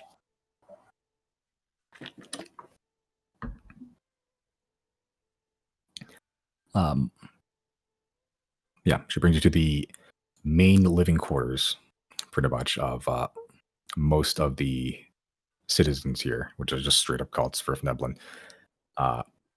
It's almost like a deep gnome favela in this section, which is there. Like the other ones just had the very, they were clustered, like stone igloos to the rest of the city. Here, there's almost stacked. They're kind of like towers. It's kind of like you stacked like a bunch of snowballs on top of each other. They're like weird towers here, and it's, I guess the equivalent is it's like an apartment building for people. Some of them are construction. You see a lot of kobolds just hauling around stone and just like carving more stone and more bricks to build up more and more of these towers. And there are small walkways that like people climb up to get to the higher levels. Very strange looking. And the whole time you're walking around, you are attracting a small crowd. It's like a pretty devoted following, if you will. Like some of them follow you from the moment you leave the community hub, where the main, I guess, government buildings are, all the way to the big lake, all the way back to the junction, all the way up to those weird Svirfneblin district, and all the way back to Big Lake. They're just following you the whole time, just gossiping about who these people are or why they're here. I wonder if they're going to eat us. All these sort of like weird, almost rumor like conversations. Can Jana at like one point turn to them and be like, we can like hear you, right? Some of them catch themselves like, oh, sorry. It's okay. We won't eat you guys. Just pass. Just here. Just here. Happy to be here. You're really good on the common. Where'd you learn? Oh, I'm born with it. Natural instincts. Wouldn't you like to know? Fucking just picked it at whim.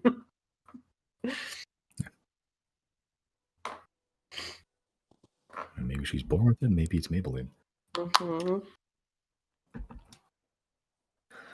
Well, then welcome to the town.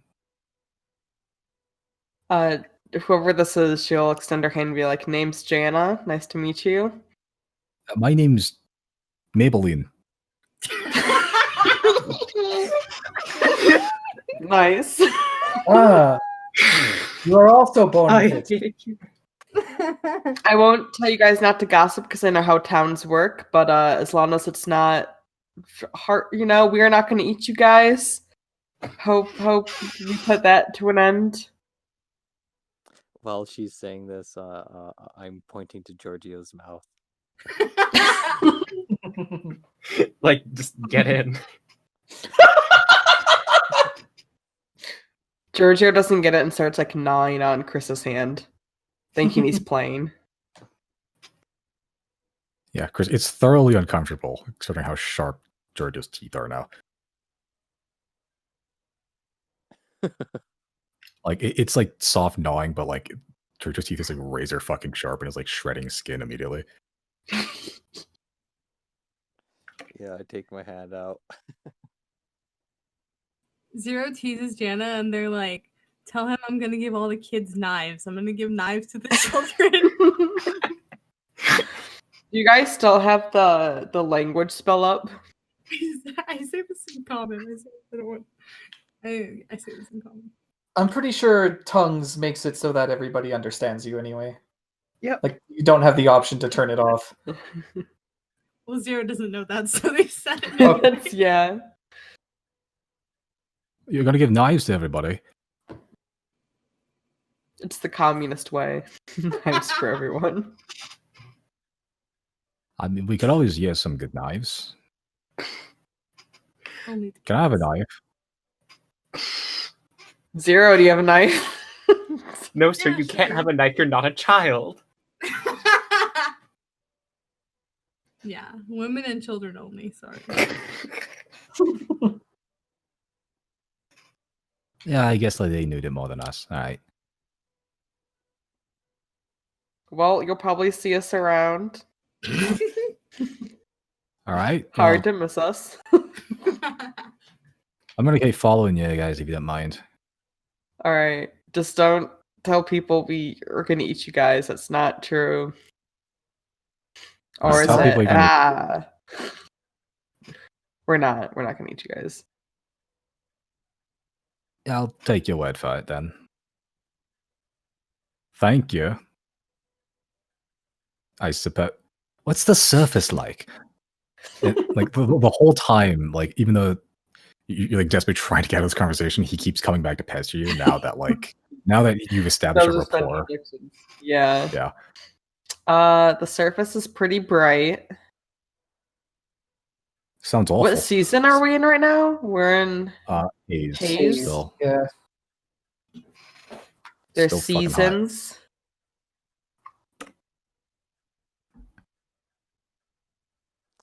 There's corruption.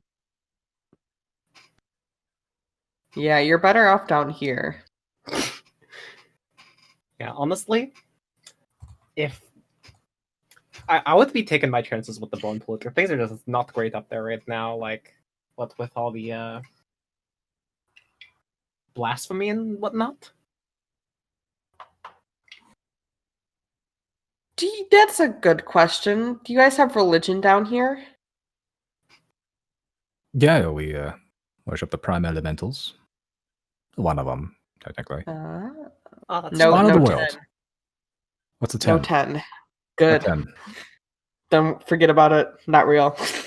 Yeah, the 10 are just awful, bad, terrible. Tell me about the elementals you worship.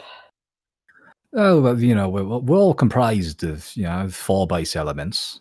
Fire, water, earth, and air. And everything has some of everything. But some people have more of one than the other. We serve Neblin. We have more earth. That's why we look like rocks. Our friend Chris And- here is mostly air. She like ribs him. just kidding, Aw. Chris. Just kidding. We love you. 2 points of Fire. fire damage. That's a Riley joke right there. I'm fire. General for Pretty vicious sure. Sure, So- she Burnt, that's why. pets your knee.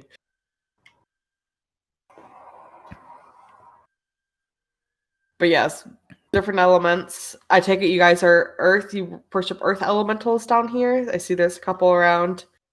Yeah, we all. I don't have control over the elementals. That's our Betty's job. She actually talks to them. Yeah, the They have the any prime commitments, elementals are sort of say? like the representatives of the element, and we're Earth, so we're team Oh. spine of the world. Are there like other places that maybe feel like there's certain other elementals? Like, is there a? I guess you guys are closed off. I don't know how much you know. Like I where only the scout ahead and attack the caverns. Really, Alberto knows all this stuff better than I do. okay. But we're the Earth provides, so we Yeah. give some of it back.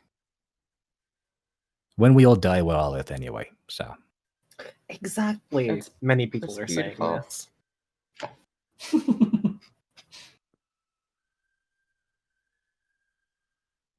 Anyway, do you guys poop? I don't. No. Do you want to see Yeah, my and- bear do it? Yeah, the Giorgio whole time. cast shit. Okay. He mutters the arcane words and does the semantics, and he just he drops a massive log. A massive log. Disgusting. Everyone in 5 feet takes poison damage. Mm-hmm. That was the first time Giorgio cast shit in like 6 weeks, so Go Giorgio. backed up. Oh. Yeah, the tour continues as Bennis is just gently guiding you along as Maybelline, the guy, is speaking with you in front of everybody, and that prompts other people to come attempt to speak with you. And seeing this giant crowd attempting to speak with you, there's probably like a good like dozen or more child-sized deep gnomes attempting to speak with you all. And it's difficult to answer all the questions, and all of them are common sense stuff mostly. But it's considering they've never seen anybody else other than other deep gnomes and kobolds and whatever else is in the Underdark. You guys are you're like the you're like this like the 1700 like you're like a group of like magical like traveling gypsies show up in like the middle of like Victorian London. It has that sort of vibe to it. I They're the imagine this most is what interesting Jesus thing. felt like. Yeah, you're the chosen gnome amongst your people. Mm-hmm. Are there any like kids bothering us? Yeah, they're the sizes of like a small puppy. They're real small. I'm gonna bend down and cast minor illusion and just do like little magic tricks for them. Aw. Okay. If anyone directly asks Deirdre a question about like surface customs, she's gonna answer it, but it's probably gonna be wrong because she just doesn't really get all that quite yet. Deirdre gets like asked a question, then she turns to the group to get an answer. Yeah, that's She a just- good question. She just What says color something is the completely- sun? You know, never really had a good look at it. Yeah, it's like you're trying to teach kids science, but you're using like a textbook written by Aristotle in like 6,000 BC. Like totally like outdated. Okay. But eventually you guys all arrive back to Big Lake, where Bennis eventually dumps you pretty much and goes back towards the community hub. Riley, you're sitting there. What are you doing the whole time while everyone else is? First things first, he's looking to see if there's any rival fishermen. Okay. Make a perception check. I like how they're your rivals, not like potential friends, future Well, allies. It's just because, like, rivals. well, I don't have time to explain. I don't have to We'll deal find with out. this shit. We'll find out in a second. Looking around, no, pretty much. There's like only like a handful of people around here. Probably about like 20 total. Most of them are bathing, some of them are gathering water, but that's about it. And all of them are looking at you, pretty much. And Tongues is still active, I imagine. Around this point, yeah. By the time everyone gets back, it would have like, worn off, but yeah. In that case, who's the closest person to me? Depends if you're in the top reservoir or bottom. Top. Okay. It's some dude just like gathering like water in like hollowed out stone, pretty much. And it looks like he's gathered enough water, but he's just sort of sat there staring at you, mouth agape. Okay, I'm going to say, worry not, citizen. I am merely here to indulge in your What would the word for fish be? Because a pescatarian is somebody who only eats fish. And I don't want to say fishy. Pisces? Piscarian? Whatever the word for it is, I'm going to say that. And I'm to be like, perhaps if there's enough down there, I can share a bit. Fish. Yes, the things that swim. The little small creatures. They don't have any lungs. Well, I happy to see you try. What did he say? I'll be happy to see you try. So am I. It's been a while. So I guess Riley will head down and start scouting for fish. If there's not too many, he's gonna make sure to like not overfish and destroy the ecosystem. Okay. So you just do you like a front flip into the water? Signature front flip. It depends on. He doesn't really want the water to leave the basin, so he preferred to not splash it everywhere. Okay, so you like slide in. Pretty much. All right. So you just sort of slip and slide in, just like feet first, and you're a liquid momentarily. Pretty much. You slide in, and you start swimming around. Immediately, there's no fish around, but make a perception check. Sure. Well, I wasted my good roll on people. Never mind. Yeah, there's not a huge amount of fish here, and the fish you do find are relatively small by comparison to like the rare fish you can find up top. They're not like salmon sized, not even like really like trout sized or catfish sized. They're like a little bit bigger than a hand, most of them. Right. Like your hand, pretty much. For a gnome, that'd be a meal. For you, that would be a snack. Right. Yeah, there's a handful. You probably count like about 10, maybe more immediately. Can I swim around and maybe look for like eggs or something? Okay. Yeah, with your perception check, you're able to find some eggs, not a lot. Like you have to find them nestled in like the fungus at the bottom. It is kind of bright in here, but yeah, there's some nestled in the fungus. Not a huge amount. There's not a lot of what you would consider like food for fish. Right. It's mostly just water and fungus. I'm sure I have some sort of like bait around. Do I? I have. Well, probably still have the endless amount of centipedes from Skitter. I'll probably bring some of those down and offer them up as some food for the fish. Okay. How are you gonna do this? Are you just like leave it in your hand and like let them feed out your hand like a bird, or what? I'm gonna go down to where the eggs are and just place them there. Okay.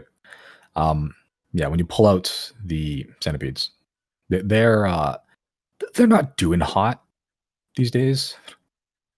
They've been around for a while. I'd say like probably like 70% of them are not moving anymore. Yep, I'll use the unmoving ones. Okay. Yep, and they just sort of you lay them there and rid of the eggs. They're probably gonna decompose over time, so eggs will be nice and healthy. Good.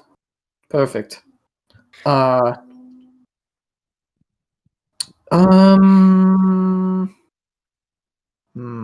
And Riley doesn't see anything else down here, does he? Other than the handful of fish, some fungus, and some pretty tasty water. Not really.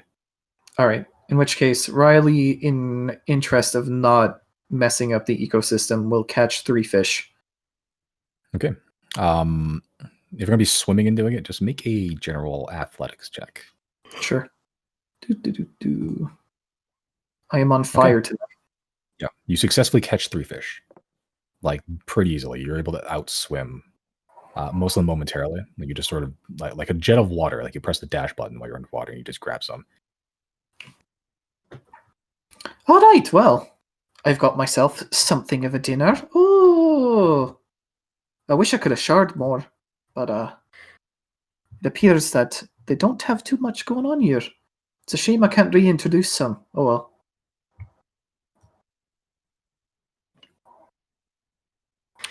I guess Riley will leave then. Maybe he's you know what? He's gonna look for the source of where the water's coming from in the lake. Okay. So you're gonna just systematically route through? Pretty much. Okay. Make an investigation check. Here's where my shitty roll happens. Yep. Yeah, you're rooting through, like, just like sifting through the fungus. As far as you can tell, there's no hole where they're coming from, or there's not dripping from anything either. It's just like fungus the entire way. What a fascinating natural phenomenon. All right. Well, not a whole lot else to do here. He'll surface. Okay. Yeah, you watch the same dude still filling up the same bucket that he's been doing the entire time, just watching you surface.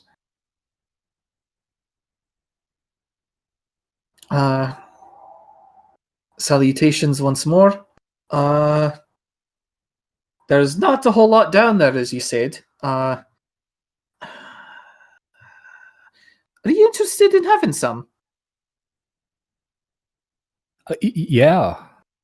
Okay, perfect. How do I want to do this? I think what I'll do is... Why not? I'm going to get it back at the end anyway.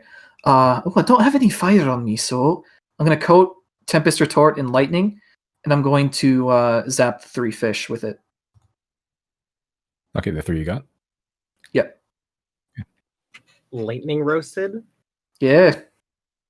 Hardcore. It was what they did before they had fire. They just like put their fish on sticks, stick really high up in trees. That's a lie. But yeah, you actually flash fry these fish pretty easily. They're not like perfect roasted No. fish like This you got was- fire. This was a They're like- makeshift way of cooking. Yeah, they're like burned, but they're definitely cooked. Like we went from fish to like just char real quick. Right. Well, it was a bit sloppy, but it's the best I can do at the present moment, so dig in, and I'll hand him a fish. Okay, you had him like a stiff ass like burnt fish, pretty much. He takes it. He lets go of the sort of stone bowl that he was filling and puts it on the side, and he starts chewing through it, picking out some of the scales as he does. I don't think I've had a fish before. Perks of being on the surface, my friend. These things are everywhere. And this lake? Tiny in comparison to the bodies of water that we got up there. I don't think I like it. That's a shame.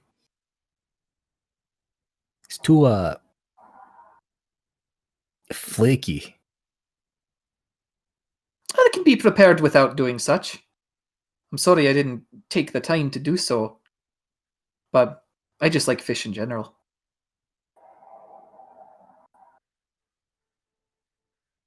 What else does the surface have? Oh, strap in. There's a lot. First of all, there's like grass, your fungus there. There's lots of greenery, lots of shrubbery, trees. The size can vary. Shrubbery. What's a tree? Do you know? Oh, maybe you want. It's like this stiff kind of unmoving life form without eyes or hands in the That traditional sounds sense. utterly horrifying. It's so normal to me. It's not. They aren't like us or like fish or like. Yes, indeed. This is going to be a difficult description. I fear that many of the wonders of the surface will fly right over your head. So just know that it is vastly different from this. It's much brighter, which is a downside for you. And from what I've seen, this community is rather safe, aside from, the big monster that destroys your bones. But honestly, in comparison to some of the things I've seen up on the surface, you're best off risking your life through the bone polluter than anything that the surface has to offer. There's some scary things up there, some beautiful and wondrous things as well, but in terms of pure safety, this is the best you got. But I will say there are many advantages to being a surface dweller, and many, many fish is one of them. It's why I like being on the surface.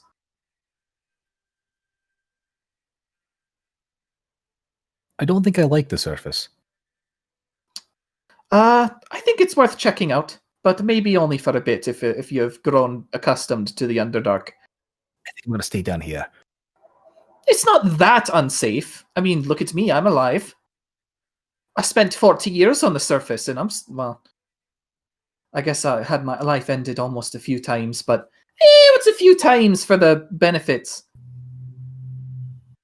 I've had my life almost ended. 0. I've been alive for 100. Oh, yeah, okay.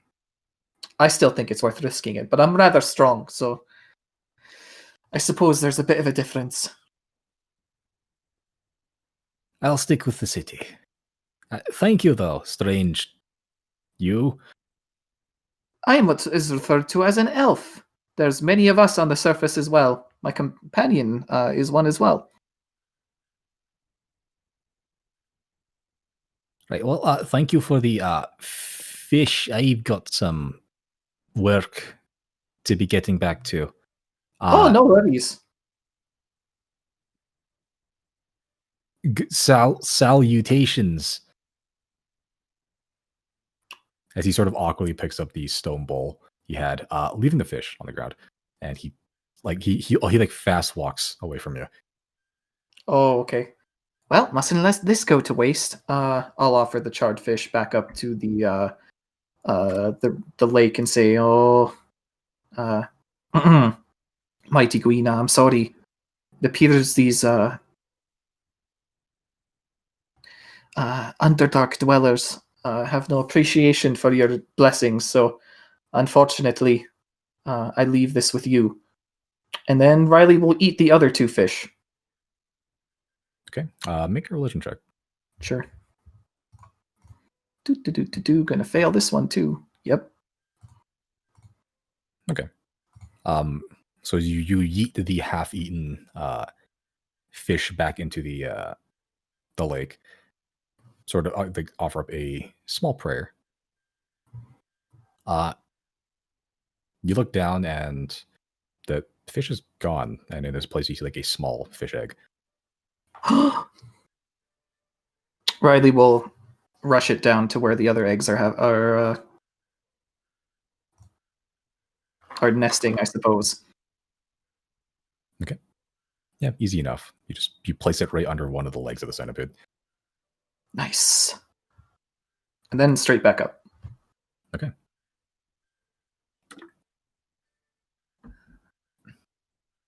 Okay. I'll say in the time it takes you that. By the time you get back up, you hang around for another minute or so, and your companions come back to you, sporting a small posse of followers now. Oh, it looks like you guys have been into some trouble.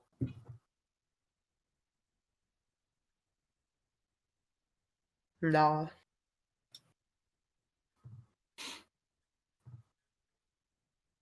No? Okay. They keep asking me what color the sun is, and I don't really remember. It's green. orange. Jenna. Riley, we I don't decided know we're which one to replacing you touch. with 4 gnomes.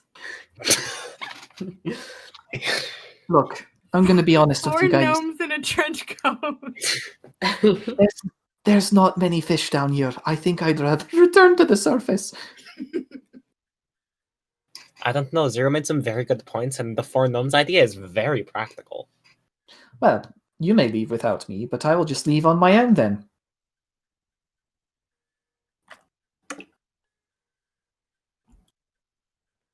Still I mean, need we're to still gonna find go. that dragon. Yeah.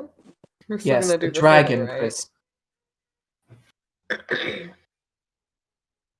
Well, I've had my fill of adventure here, so I think I'm going to head back to the estate and have myself a nice meditation. Yeah, bedtime. Thank you for the tour. It was my pleasure. I just wish we had some more to show you. Had very few visitors within these walls. This isn't the smallest town we've been to, right?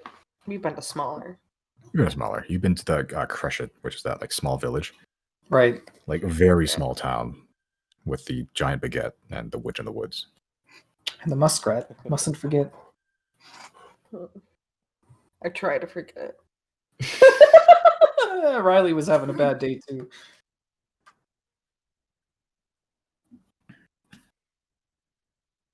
Eugene. And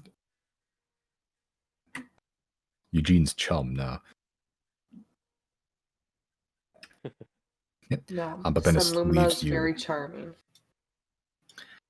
Yeah, that's one word for it, I suppose. No visitors means we don't really need a lot of entertainment. No, people mostly find their own fun. Every bone in my body is screaming at me to perform. Yeah. Oh, is that the thing? Are we doing that? This is the musical session. We have a lot of attention on us. Is Chris Jana conjures pulling up out a the flute. dulcimer? Are we pulling out the impromptu Xodiacs band?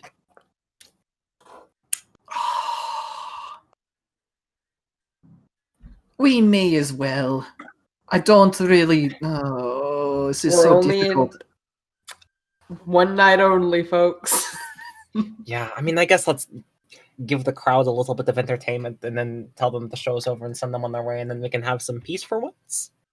Oh, that's a good idea. Chris Deirdre will will conjure up a pray for flute. divine guidance and cast guidance on herself. Okay, you're doing it here in the middle of Big Lake. I mean, the crowd's here anyways. Might as well. Okay. All right, so Chris pulls out a flute. Jana pulls out a dulcimer. Mhm. Obviously, a liar on my end, unless the pipes of haunting can be used normally as well. I don't. They can be used to Oh, scare the shit out of God. people. Yeah, I won't use those then. Can I use those? No, they're an attunement item. We're not wasting an hour on that. Giorgio's ready to shake his There. bear butt. Pulls out the nickel harpa. Okay, does Zero have any instruments? No. Okay, was Zero like to Your perform? hands.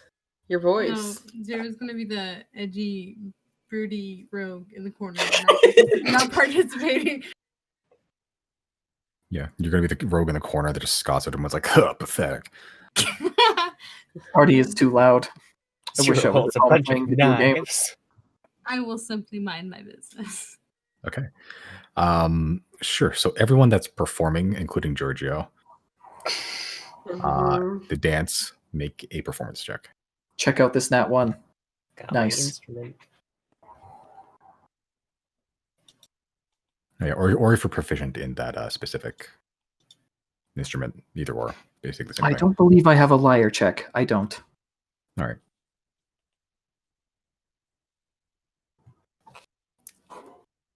Okay. Yeah. You guys do a pretty good performance for the next like 5 minutes or so. Chris, are you proficient in flute? I'm not. No. Okay. Yeah. So like, even like, yeah, everyone that knows how to play the instrument, you guys manage to like one person starts and then the other person like sort of riffs off that one, and it's a continually building like sequence of melody and harmonies. Chris, you're it takes you a while to get a hang of it, but you manage to figure out what note does what note does what, which fingering does which sound, and you manage to slowly learn to harmonize with the rest of the group as they slowly build up this like intense surface melody. A bit of Eventually comes to a change. close. Giorgio dances his best a bear can, which is not very, unfortunately. It's more like that gif of that like Chihuahua or something dancing to like some music and like shaking its bum. Oh. Giorgio. I've got it somewhere. I think we all know what that's in reference to.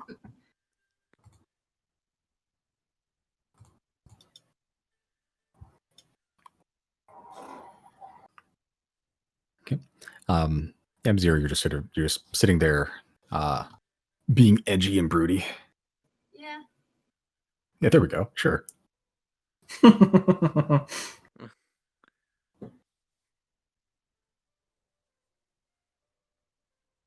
So, how's the crowd react?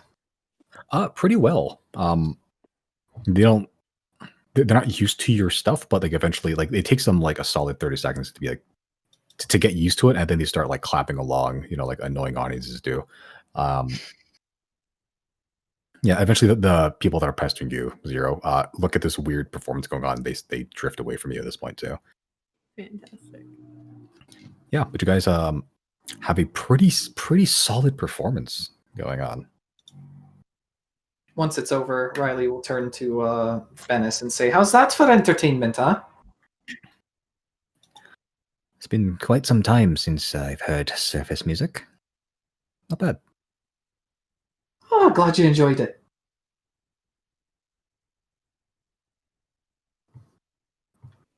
Zero takes out Azik, who's in a raccoon form right now, and they show him Giorgio dancing, and they're like, "See, I'm not so bad. I could be making you dance right now."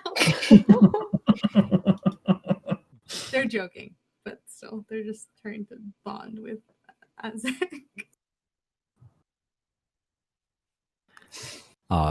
In your brain, you just hear the dulcet sounds of your demonic familiar. Fair. That's all I can ask.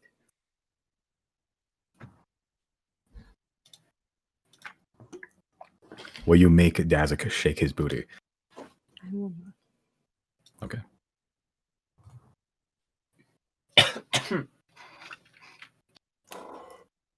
Okay, but the performance concludes, and you have a bunch of deep gnomes just clapping and smiling at you guys as you perform in the sort of backlit, almost arena-like area of the big lake. Nice. Riley will bow. Thank you, thank you. Unfortunately, we don't have any tour dates, so you're gonna have to wait.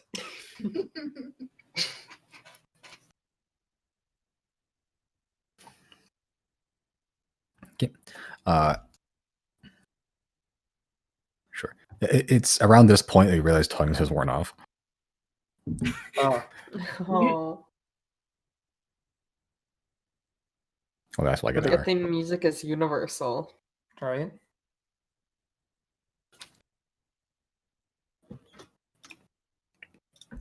Yeah, but they're all just sitting there staring at you guys at this point. We realize tongues has worn off, is what you said? Yeah, like you can hear the chattering before, and like partway through the performance, you can hear it like transition slowly to sounds you don't recognize. Oh, okay. I'm not really willing That's to probably read off key that. to head back anyway. It's fine.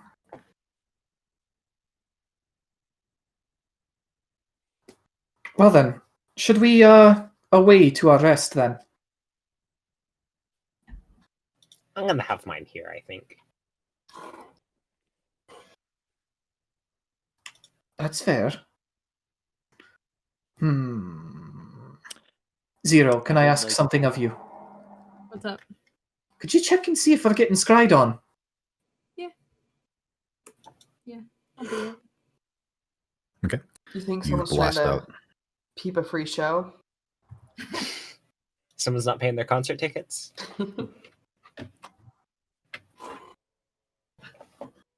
Okay. Yep. So you blast out Eye of Truth. And like right above, sort of circling Riley's head, is like a fist-sized luminous orb, just sort of slowly circling. Can I don't want to look directly at it. I'm just going to keep it in my peripheral if that's okay. And I'm going to cast message on Riley and say, it's right above your head. Bloody hell, of course. I don't In want that to case, scare it away this time. This is not in character. I don't want to scare it away. in which case, Riley will Riley will be like, "Oh, I better make sure Deirdre has protection then. I'll take my rest here too." funny that they're. Never mind. I'm not speaking character. I would like to visit the Atneys.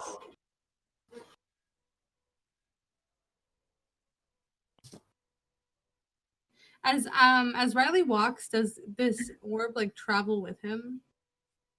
Yeah. And does It's like it's like the Sims where it has like the floating crystal above its head and just constantly following them. Okay.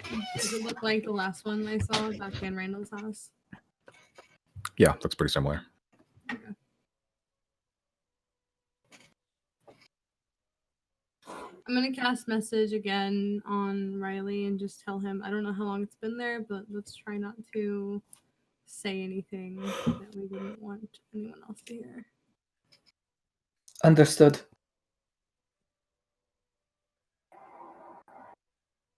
This is out of character. There's no way to like fucking trace scrying orbs back like a phone call, right? Like we can't. Star 6-7. Yeah.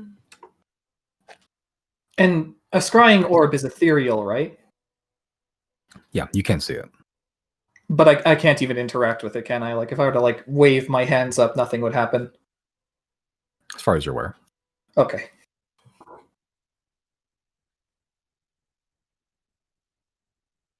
Should I confront it? Well, Riley will just let... Never mind. No, nothing. I think I was asking out of character. Oh, okay. Well, I mean, Zero knows now that Riley is being scryed on. What that means is probably that the assassin still has his eyes on us. So, just Zero will know now that wherever Riley is where danger will follow should that happen. Oh, what we could always do. Simon, last time we did this, and I saw the scrying orb, it wasn't like around anyone in particular, right? It was just like in the corner watching us. It's hard to tell. It was closer to you and like whoever was else next to you, but it was hard to tell who it was like focused on. Okay. You guys were in a clustered room, so. I will say, something we could do is we could commune and we could get 3 shots at guessing who's scrying on us. What would that do? Tell us who's scrying on us if we guess Yeah, correctly. just Oh, we get kind it. of already know who's scrying on us. I don't think we do, though. We've made a lot of enemies. It could be Hmm. Luca. Could be Could be Luca. the assassin. Which group did we come to the conclusion that they were not like pursuing us anymore? Was it like Luca? That would be ours group, our Luca, Virgil. Okay, but the whole like Silverwind thing. I mean, With the it could be- Gravekeepers. Yeah. Okay. It might not be the doctor who's spying on us. There's a small chance that like the doctor has been relieved of duty because he failed. So it could be a different Gravekeeper altogether spying on us now. Yeah. It could be Sunny. It could be, yeah. Oh yeah. Commune, is that a once per day thing? Might as well be. It's a ritual spell, but after you do it the first time, there's a chance that you get no answer. So, in the Okay. interest of just not making Simon's life a nightmare, it's basically a once a day thing. Okay. Well, up to you then. Well, Zero- first off, Deirdre would have to know. Yeah, I haven't told her yet. That's up to Zero then. Riley's not saying shit.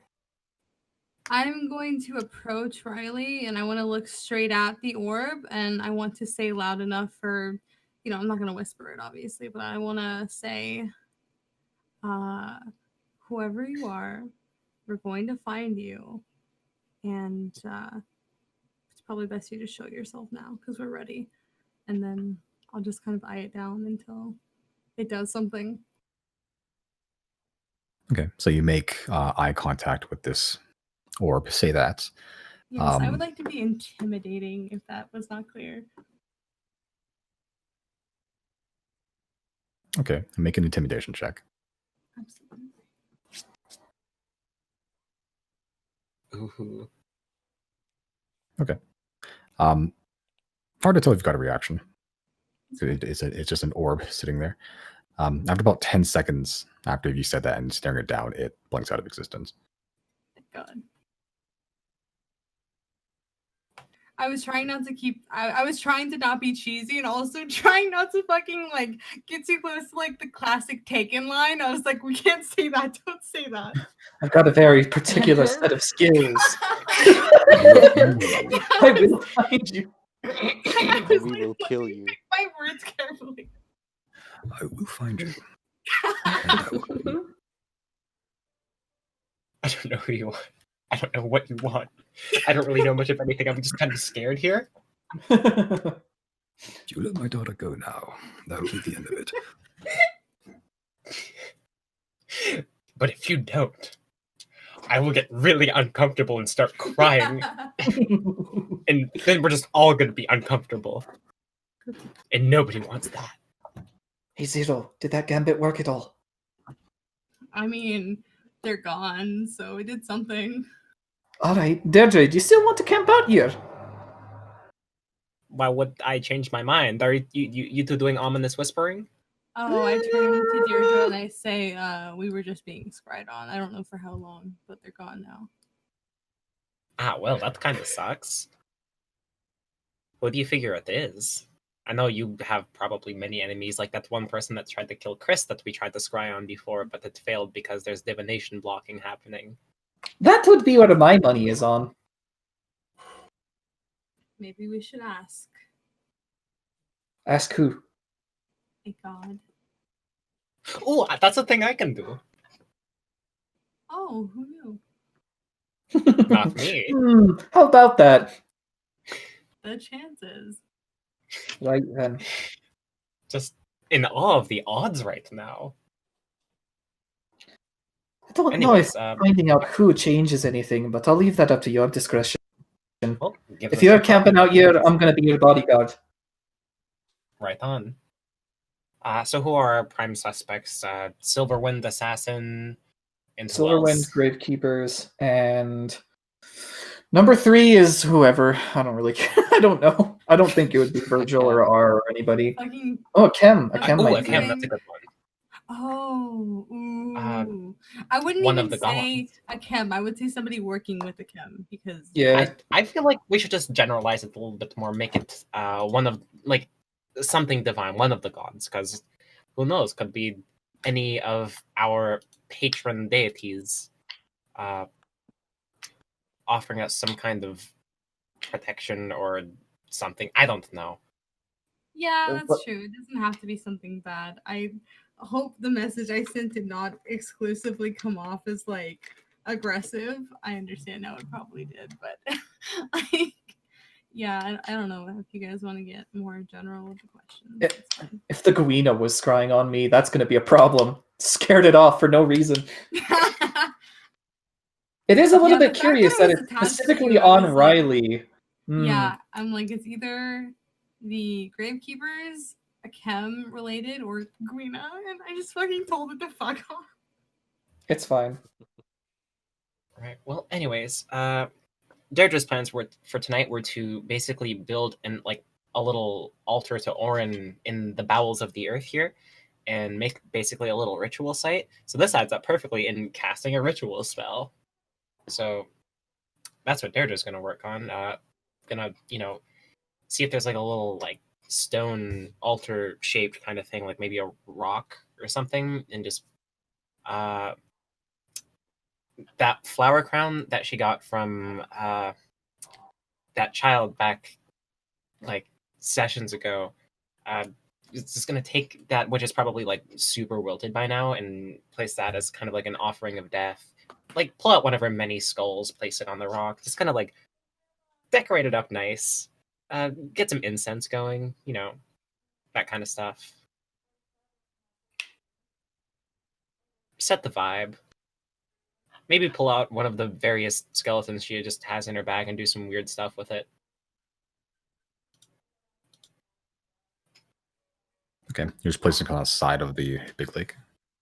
Yeah, like in like an altar-y kind of way. While she's doing this, Riley, is it possible to meditate while floating on the water? I imagine so, like on the surface of the water. If you're going to be floating, just like regular floating, yeah. Yeah, okay. Especially Riley's for you. gonna he's going to use his meditation and float in the water. Okay. I imagine this will take Deirdre a fair while, so as long as there's an ability for Riley to like snap to action if something happens, everything will be fine. I'm wondering, should we also ask if we're being scryed on by more than one source? Ooh, that is a good question. I know we can do this more than once, but it's up to you which ones we actually asked today. Yeah. Okay, so you're setting up commune. Yeah, but super elaborately. It's probably going to take more than 10 minutes.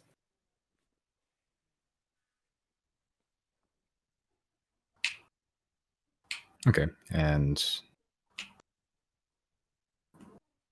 commune.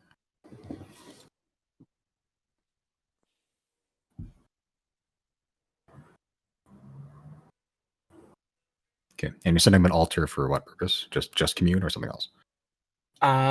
Just a general altar to Orin, because Okay. figure this is a place in the bowels of the earth. It's probably good to just do some religious shenanigans. Okay, so sure. So you set up a small altar to a ancient god of death right next to the swimming pool.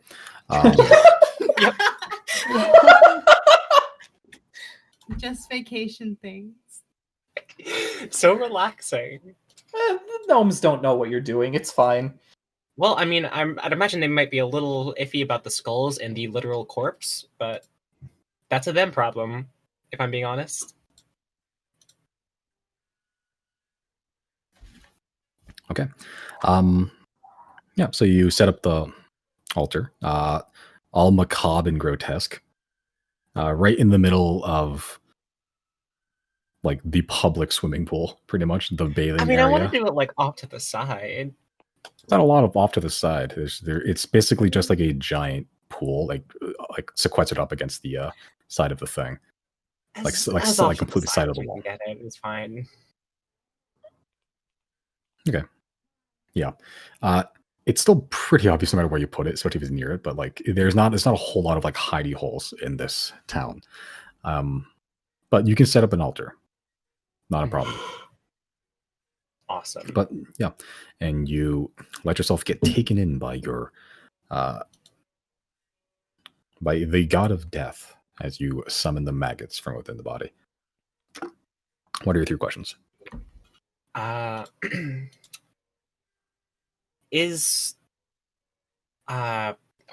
grave keepers scrying on us? Okay. The host of maggots you have begin to multiply and fatten. Seemingly, yes. Well, that answers that. Is more than one source scrying on us? The previously multiplied maggots begin to fade to dust and the ones remaining begin to shrivel. Seemingly, no. Nice. Feeling good about these caverns or what? Is that the 3rd question you're asking? Yep. Oh well, too late now. We kind of got all the questions answered that we needed to, so. Did you literally just ask your god what the vibe is? Really? I mean, yeah, figure might as well check the vibe, right? Everything doesn't always have to be all fancy and professional or whatever.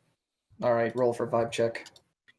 Yeah, the maggots squirm and form the letters BLT.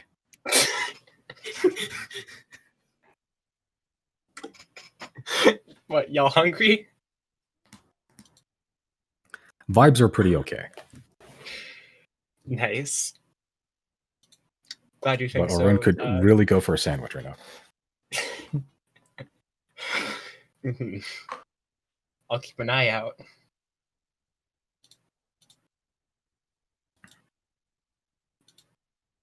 They're just taking a note, ask friends what BLT means.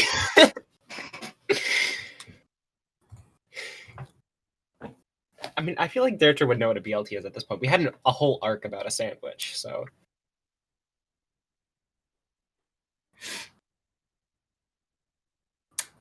Yeah, I guess that's about it then. Sandwich. Yeah, bologna, Right. lobster, and tortilla. Sounds awful. It's a So I guess tortilla. Deirdre Can I would buy know that what with a BLT peso? Okay. Right. Well, that's that then. Um, Deirdre's just gonna do vaguely. Everyone's gone at this point, right?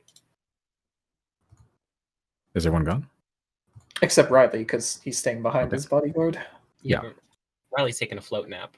I think Yep. Zero might have stuck around to get the answers from the questions, but after that, yeah, they left. Yeah, Okay. Deirdre's just gonna share the answers for the question and also ask what a BLT might be.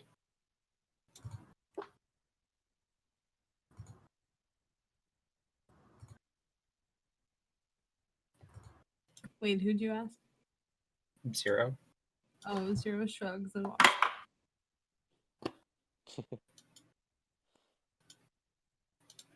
The burning question, what a BLT is, forever remained unanswered. This is Deirdre's new campaign arc, finding out what a BLT is. Because it's if this ancient god of death brings it up like this, then it's certainly important. But the answers Okay. were never found. All right. So the you gonna go into power saving mode? Yeah, just gonna be a little bit like vaguely religious for a bit, then power saving mode right on. Okay. Sure. Riley has become a like a form of allergy. The three of you guys go back to, I'm assuming, the community hub where Venice has vacated her own house for you guys. Whenever I Uh, catch up with Jana and Chris, I'm gonna tell them what happened. Okay. So you guys are up to date on the answers. You have installed Windows Update 2020. Yep. Cool. But you find yourself alone within Venice's dome house, minimally furnished. Anything you'd like to do before the night's end? I would like to go to the Atneys.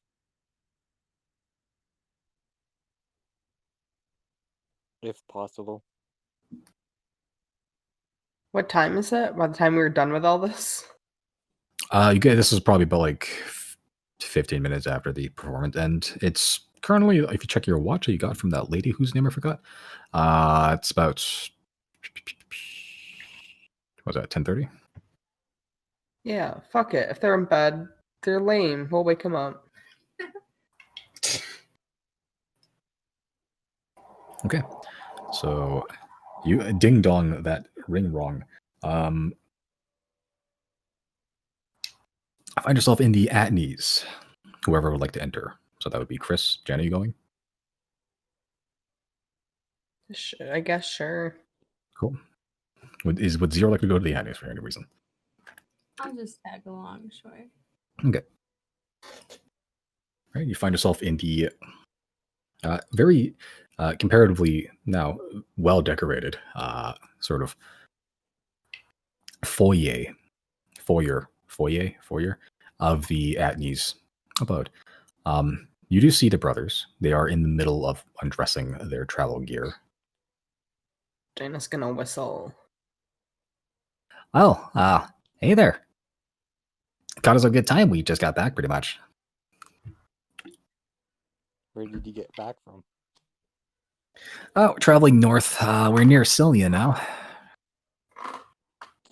Oh, nice. Yep, probably another 1-2 days and we're probably good. Yeah, Anyway, we're currently in the Underdark. In under Tetscat. yeah, it's been a while since we've been there. Not a whole lot of pickings and treasures and magical ingredients to be harvested there. Quincy should be around that area, I think, though. But What yeah, should be around that area? I think he said Quincy. Have we heard of this before? I mean, he's one of their like collectors, isn't he? I don't know. What's not the title actually. Yeah. But that's what he does, right? Yeah, Deirdre's request to find magic stones under the Underdark. They sent Quincy to go find it. Oh, okay. Oh, okay. Quincy is a person. Gotcha. Whoever that may be. But yeah, Now we're just getting them anyways. We should probably let them know that that's something we got secured already. But I'm not there. All right. Anything we can get? Yeah. I would like to know Weird. if you have a spell scroll, haste. Haste. Now that's a good spell. Yeah, you can do a lot of damage with that one. Not even flex tape can fix that. Let's see. Haste. What's this? I too love paste. Shut up. Let's see here. Emporium. Fix later. Yeah, we got a good amount of these scrolls. Not a huge amount, but enough for our purposes. Haste, pretty popular spell. Let you have that for about 800 gold pop. Okay, sounds good. I will purchase that then. All right. Okie dokie. Rupar. Haste scroll. And Rupar, with his grimace that has never changed ever since you met him, goes to the back room and fetches one scroll of haste. All right, sir. That'll be 800 gold. And the ability to Okay, run good. extremely fast is yours. Okay. And I guess magic inks and paper. All right. How much were you looking to purchase?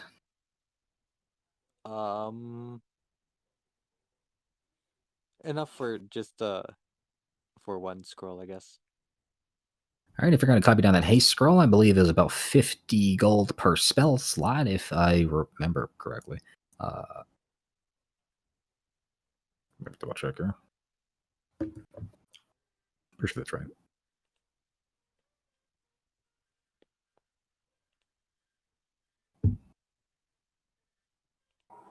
Yeah, so you'll need 150 gold of inks and paper. You copied on haste specifically. 150 that was? Yeah. Okay. For just haste. I Yeah. paid it. Okay. All right, he grabs you 150 gold worth of magic inks and paper. I do have to say, you go through a lot of inks and paper.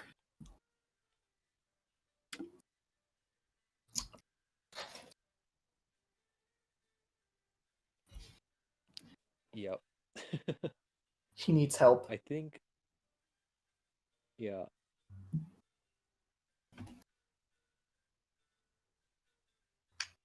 I have a lot of ink and paper, or well, a lot of ink and paper that I go through. Yeah, well, we have a pretty good solid supply of it, so whenever you need more, just feel free to drop by.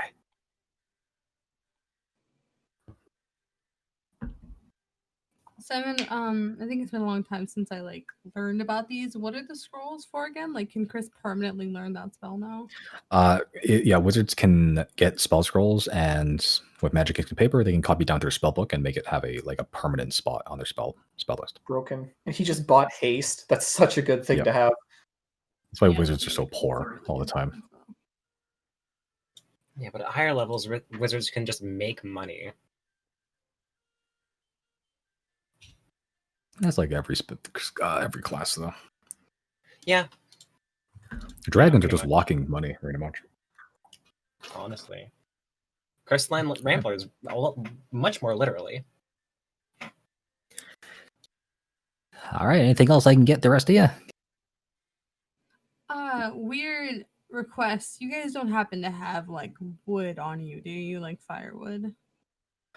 Well, people don't usually ask, but we have, not like firewood. We just have wood for adornment and enchantment staffs and such.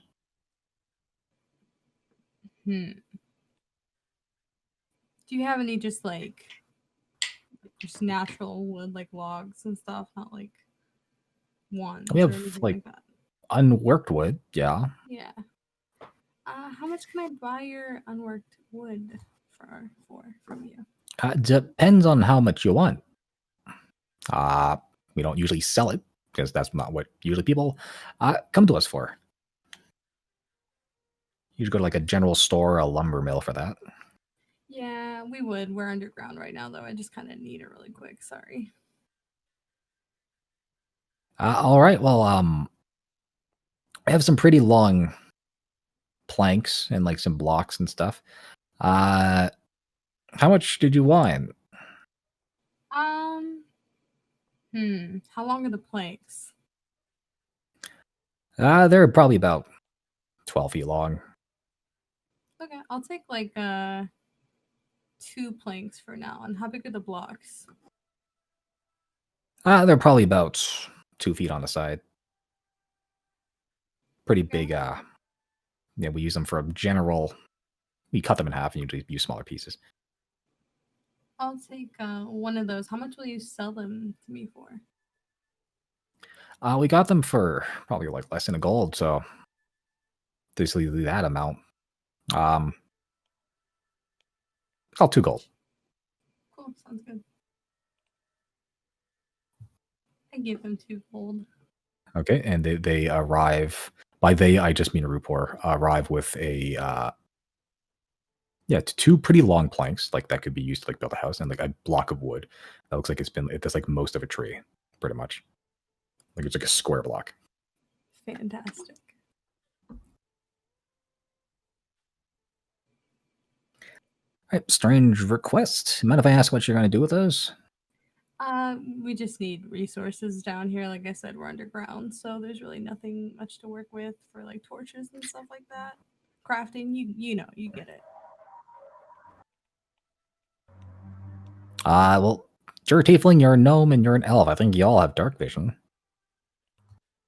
We have a couple others in our group that do not. Yeah, fair enough. Yeah, I get the feeling. Humans. Am I right? Haha. Is he not a human? Yes. Yes, okay. Zero gives a polite laugh and says thank you and takes their wood and leaves. Okay. All right, you've successfully obtained Theopore's wood. Nice. That's what she said. I was really hoping nobody would make that joke. Thank you, Simon. Okay. Anything else I can grab you guys? Is the Pokeball on clearance yet? Well, it's still being tinkered, but it's a usable form. Has the price dropped? Make a persuasion check. Ooh.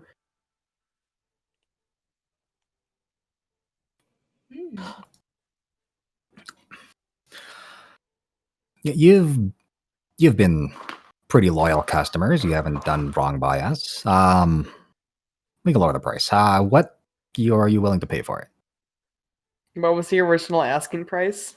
2,500 originally. I'm willing to go lower, but not too low.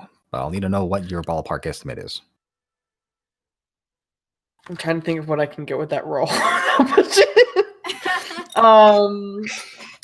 What about like 2,200?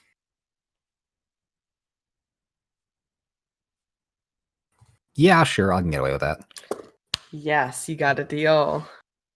There's Alright, like all and my you money are- still all my fucking money.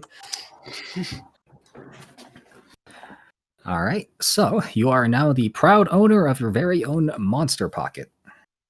Ooh. Be sure to take a journal of all the monsters you catch, and then send them to me so I can study them. Should I avoid the tall grass? Yeah, that's usually where they hang out. I would avoid tall grass until you're ready to catch them. By the way, please run an errand for me in the next town over. You won't believe what you'll have to go through.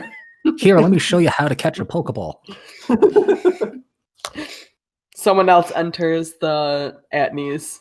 It's their grandson. And have to give him a name.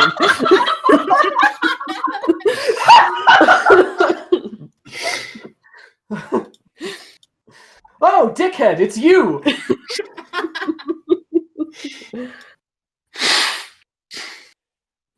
Fucking nerds. Okay. Is it called the Pocket Monster? Monster Pocket. Monster Pocket. Love Yeah. that. I don't want to. This is a completely original idea. I didn't infringe on any copyrights at all. Mm-mm. No. Sense of Can relevance. before you leave the store, gotta make sure it works. In case there's any defects and we gotta return it. Can I summon Giorgio to the ball? Okay, I think I have to attune to it first Oh. for that specific one. Oh, this is an attunement item. You can use it Oh, without fine. attunement. You can use it without attunement. It's just if you want to. Well, I think so. Hold on, maybe I'm wrong. I didn't say specified attunement. Look at me. No, it doesn't. No, look at us. Aha. Fuck it. I don't see no attunement. I thought I wrote down his. Oh, did I say? Hold on. Hold on. Oh, No No, it takes does these require backsies. It requires does? attunement for specific purposes. You can just throw and catch anything, whether you want no attunement. If you want to bind it to a creature and like have it be returned to your thing like automatically, you need to attune to it and bind it to Georgia. So Jana has the boots, her bow, the chlorophyll cloak right now. So yeah, her spots are filled. Well, okay, well fuck. We'll figure this out later. We have a 7-day guarantee if you're not happy with your purchase. All right. Good thing time doesn't really work that great here, so that just means whatever. Just for you, just if you're not happy with it, just return it. I'll refund you full price. All right, thank you. Oh, so I can full price. I get 25,000 back. Full price of what you paid. Okay. Okay. It's a monopoly. You can exploit the system. is it? Are you sure?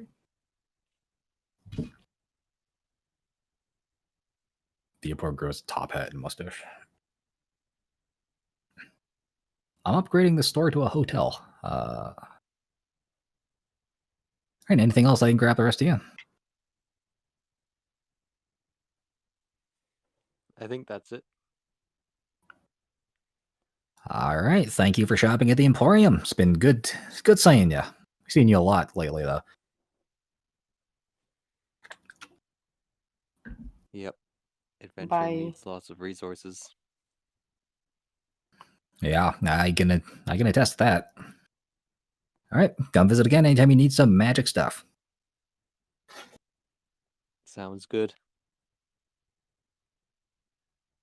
All right, I was as you all. Singapore was like, you can't exploit the system as I'm walking out with like fucking wood. I'm about to like 100 times the value for it.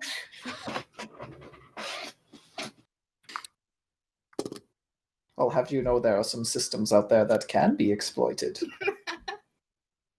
Wait, how much money did you guys get for your wood again? It was a topaz. A singular topaz. It was worth about. Yeah. Is it because it's November we got a topaz? Is that the gem of Dormer? Yeah. Oh shit. We did also get a bunch of sapphires, which is the gem of September. Or, yeah, That doesn't match up. That doesn't match up. We can ignore that. Ah, yes. Choose your battles, of course. Mm-hmm. I only look for things that confirm my biases. It's a good thing we're in a tunnel and we have vision, because those two things combined are happening as we speak.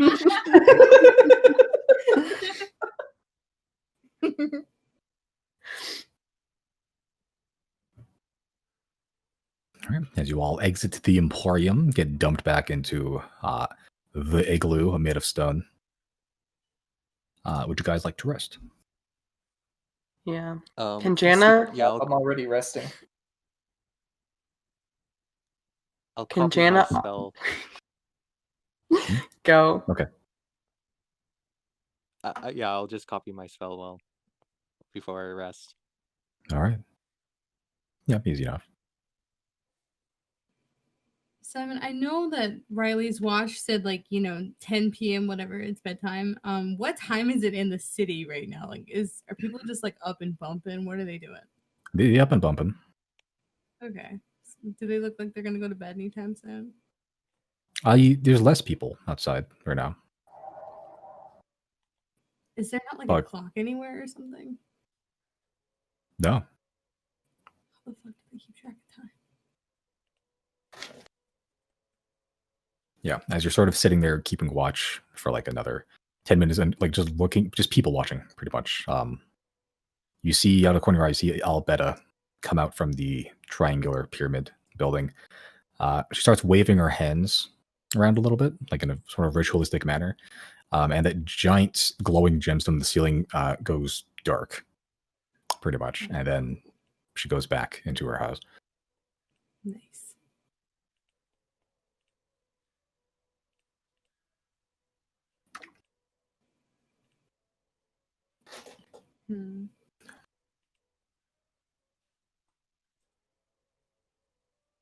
Okay, I guess I will go back to the sleeping place.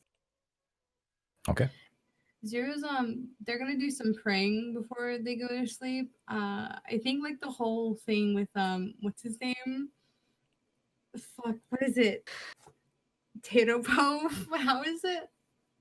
How do you say his Tato name? Po, yeah. Tato Po, okay. I think that kind of ruffled their feathers a bit.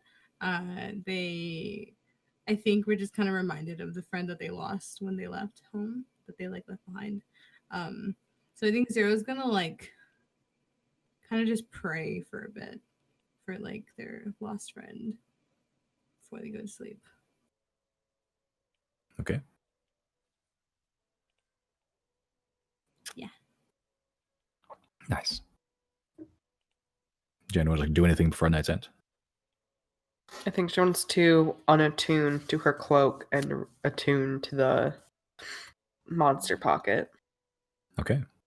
I don't have the thing in my roll 20 right. I could just copy it over. Yeah, I'll do that real quick. Yeah. As you're attuning to it, you're tuning it to Giorgio, and as he's sort of just resting near you, monster pocket. You can see this translucent red energy almost surround him a little bit, as the sort of the circumference of the globe that you pretty much got from the Adneys opens up as energy sort of sucks him in. Pretty much, he almost turns into this red energy and gets sucked in. Goodbye.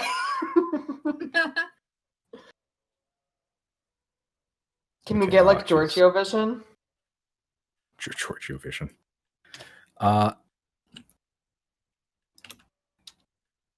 Fucking Giorgio vision. Oh fuck. God damn it. No. Yes. Sorry, I'm trying to copy over the thing, but it's not working. Whatever. I'll do it later. Yeah, that's fine. Yeah, it just looks like Bear Paradise in there, pretty much. Aw. Yeah, it's a lot of forests. What Bear Paradises? I love that song. Yeah, just a lot of forest, a lot of berries, butterflies to chase. Aww. None of it's real, but it is a safe spot for Giorgio to rest and recover. And there is a window that he can see out of slightly. Aww. Okay, yeah, but now whenever Giorgio goes to 0 hit points while he's within 60 feet of you and within sight, he'll just pop back in to the ball automatically. No death saving throws. Hell yeah. Thank you, as long as he's Simon. within 60 feet and within sight, which that's a good amount. Name a single time that hasn't happened in this when do they separate? separating the party members, but separating you from Georgia is a tougher matter. Mm-hmm.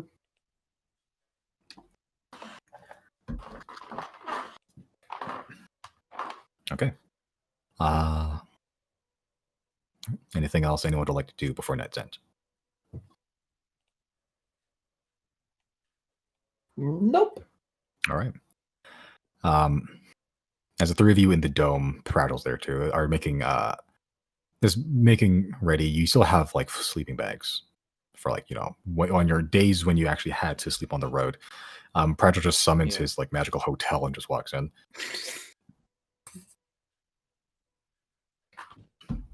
What you guys are free to do whatever you'd like. I think I'll go in with Pratchell and go to my room. Yeah, you raise her bed. The bones of various rodents you've dissected on your walls. Yep. I'm going home so he can get tuckies before bed.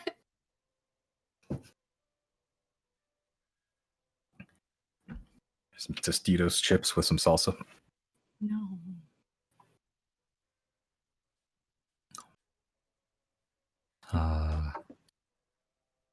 Okay. Also, Eventually, I just wanted to say I added haste to the spell list and the global AC modifier. Yes. You already added it? Yeah, I did. Sick. Awesome. Nice. Sick. Oh, cool. All right. You are now the proud owner of Haste, aka the meat grinder, pretty much. All right. Eventually, you all awake. It's still lightless outside. Pretty much the glowing gemstone at the center of this massive dome that you're in, like the city itself. Still dark at this time. But you all awake 8 hours later. 4 hours later. Yep, the rest of you. Some of you 4 hours later. Some of you 8 hours later. And nothing happened in the other 4 hours that Riley was waiting? It's up to you. Maybe what you have 4 hours to kill. Nope, nothing. Maybe just unload some more centipedes into the water. Okay, you're just Why are you putting mass eating centipedes in the water? centipedes. To feed the fish. With centipedes? Yeah, The fish eat centipedes? fish eat everything. Fuck, I guess. Yeah, go for it. Sure. What am I gonna? That's it. What am I gonna That's- stop you? That's it. That's all he's doing. It's just keeping watch otherwise. Okay. Pretty much the same for Deirdre. Okay. People that are awake after 4 hours. Anything you'd like to do?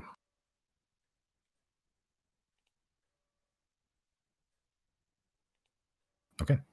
As you're just milling about, eventually the remaining of your party also awake after about 8 hours, or another 4 hours after that. Yep, but you find that the sky is dark, pretty much. You can still see with dark vision, but like there's not as many people out on the streets. It's mostly just dudes dressed in sort of beetle armor. Just dudes hanging out. Yep. Just guys dudes being being bros. dudes? Yeah. Of course. Nothing better than this. Yep. Always 6 feet apart, though. Okay. Yep, but you're all awake, and it's still dark. What do you guys like to do? Fragile also awakes, and he's just cracking various bones in his back audibly, and it's kind of disgusting. Imagine having bones. We get that cleric boneless. All right. What the fuck? You got bones in that shit? Take that shit out. I think it's time we wait for our escort.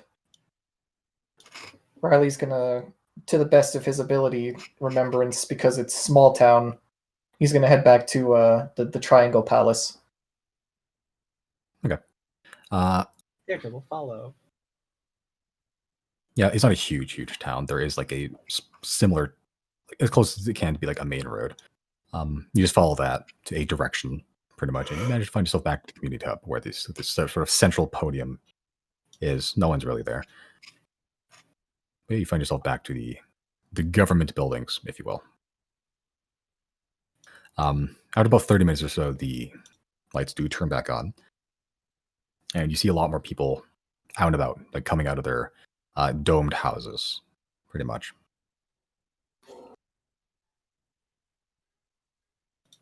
Okay. You see, I'm assuming you guys all collected at this point?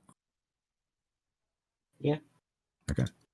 As you're just waiting there, eventually you see Albetta come out of her triangular pyramid house, along with Bennis. And Albetta starts making your way towards you. Good morning, I believe is the vernacular up on the surface. It's a bit hard to tell down here what time of day it is, but there would be sunlight above, yes. We have something similar whenever I just feel a little bit tired is when I turn up the lights. Anyway, I believe, are you planning on setting off today, or did you have any other business within the town? I'm good to get going. You guys? Yeah. Yep. Very well. I'll let Bennis grab Tato and see if he'll be willing to guide you back to this strange room. And please, do not do anything that would be especially dangerous to you. If Riley is going to glare at Chris.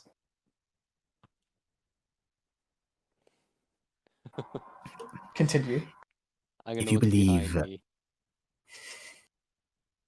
If you believe that the danger is too great for you to handle, then please do not take any risks on our behalf. We've been here for thousands of years. We'll be here for another more. What if we like really want to though? Then I cannot stop you. Anyway, Bennis, if you would please. Bennis gives a nod, brushes off some dirt that she accumulated on her shoulder while sleeping, and eventually, 10 minutes later, grabs Tato. Okay, Tato still has like some eye crust from the previous sleep. It looks like he was in the middle of sleeping before being rudely awoken. Oh, are we going right now? That appears to be the plan. I didn't even eat yet. Shame I didn't bring the fish. Jenna, you could probably...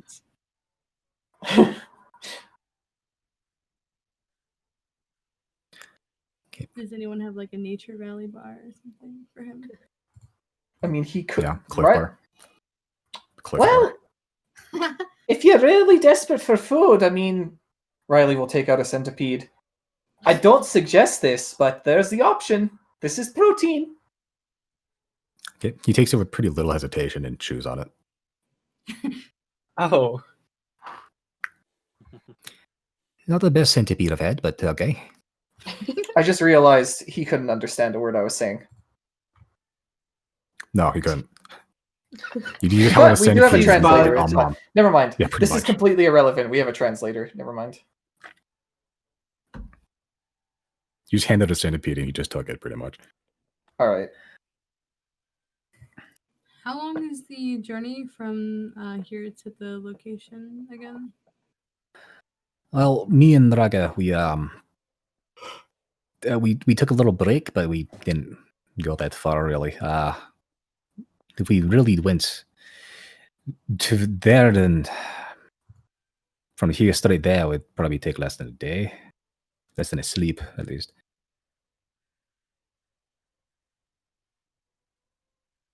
I remember the way now.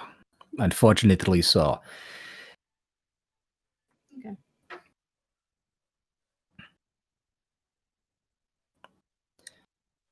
Okay. Benna sort of clasps her hand on his shoulder. And you've learned your lesson, haven't you? And he sort of like squeezes her fingers kind of tight. He doesn't say anything, just sort of tenses up a lot. Great. Shall we get going then? Let's. Okay. All right. As you all make your way out of the city again, back out the winding tunnels that led to Senlumina in a different order than the one you did before. Still as difficult to keep track of as you did previously. You find yourself back out into the open expanse of the Underdark, where led by a new guide, Tato, still dressed in beetle scale armor, square head, begins slowly making his way back to this strange room that he found. Okay, guess that's as good a place as any to call it. Agreed. I'm going to rush to the washroom real quick. I'm gonna rush into my bed and like go to sleep. Okay. Just as soon as we're done. Cool. 700 XP. Yay. Does that leave us at 6740? Easy. 6740. Wait, it should be 86740. Yeah, Yeah, okay. that's what I got. Fuck, I didn't send my one yet. All right. Shall I stop correct then? Yeah. Yeah. Okay.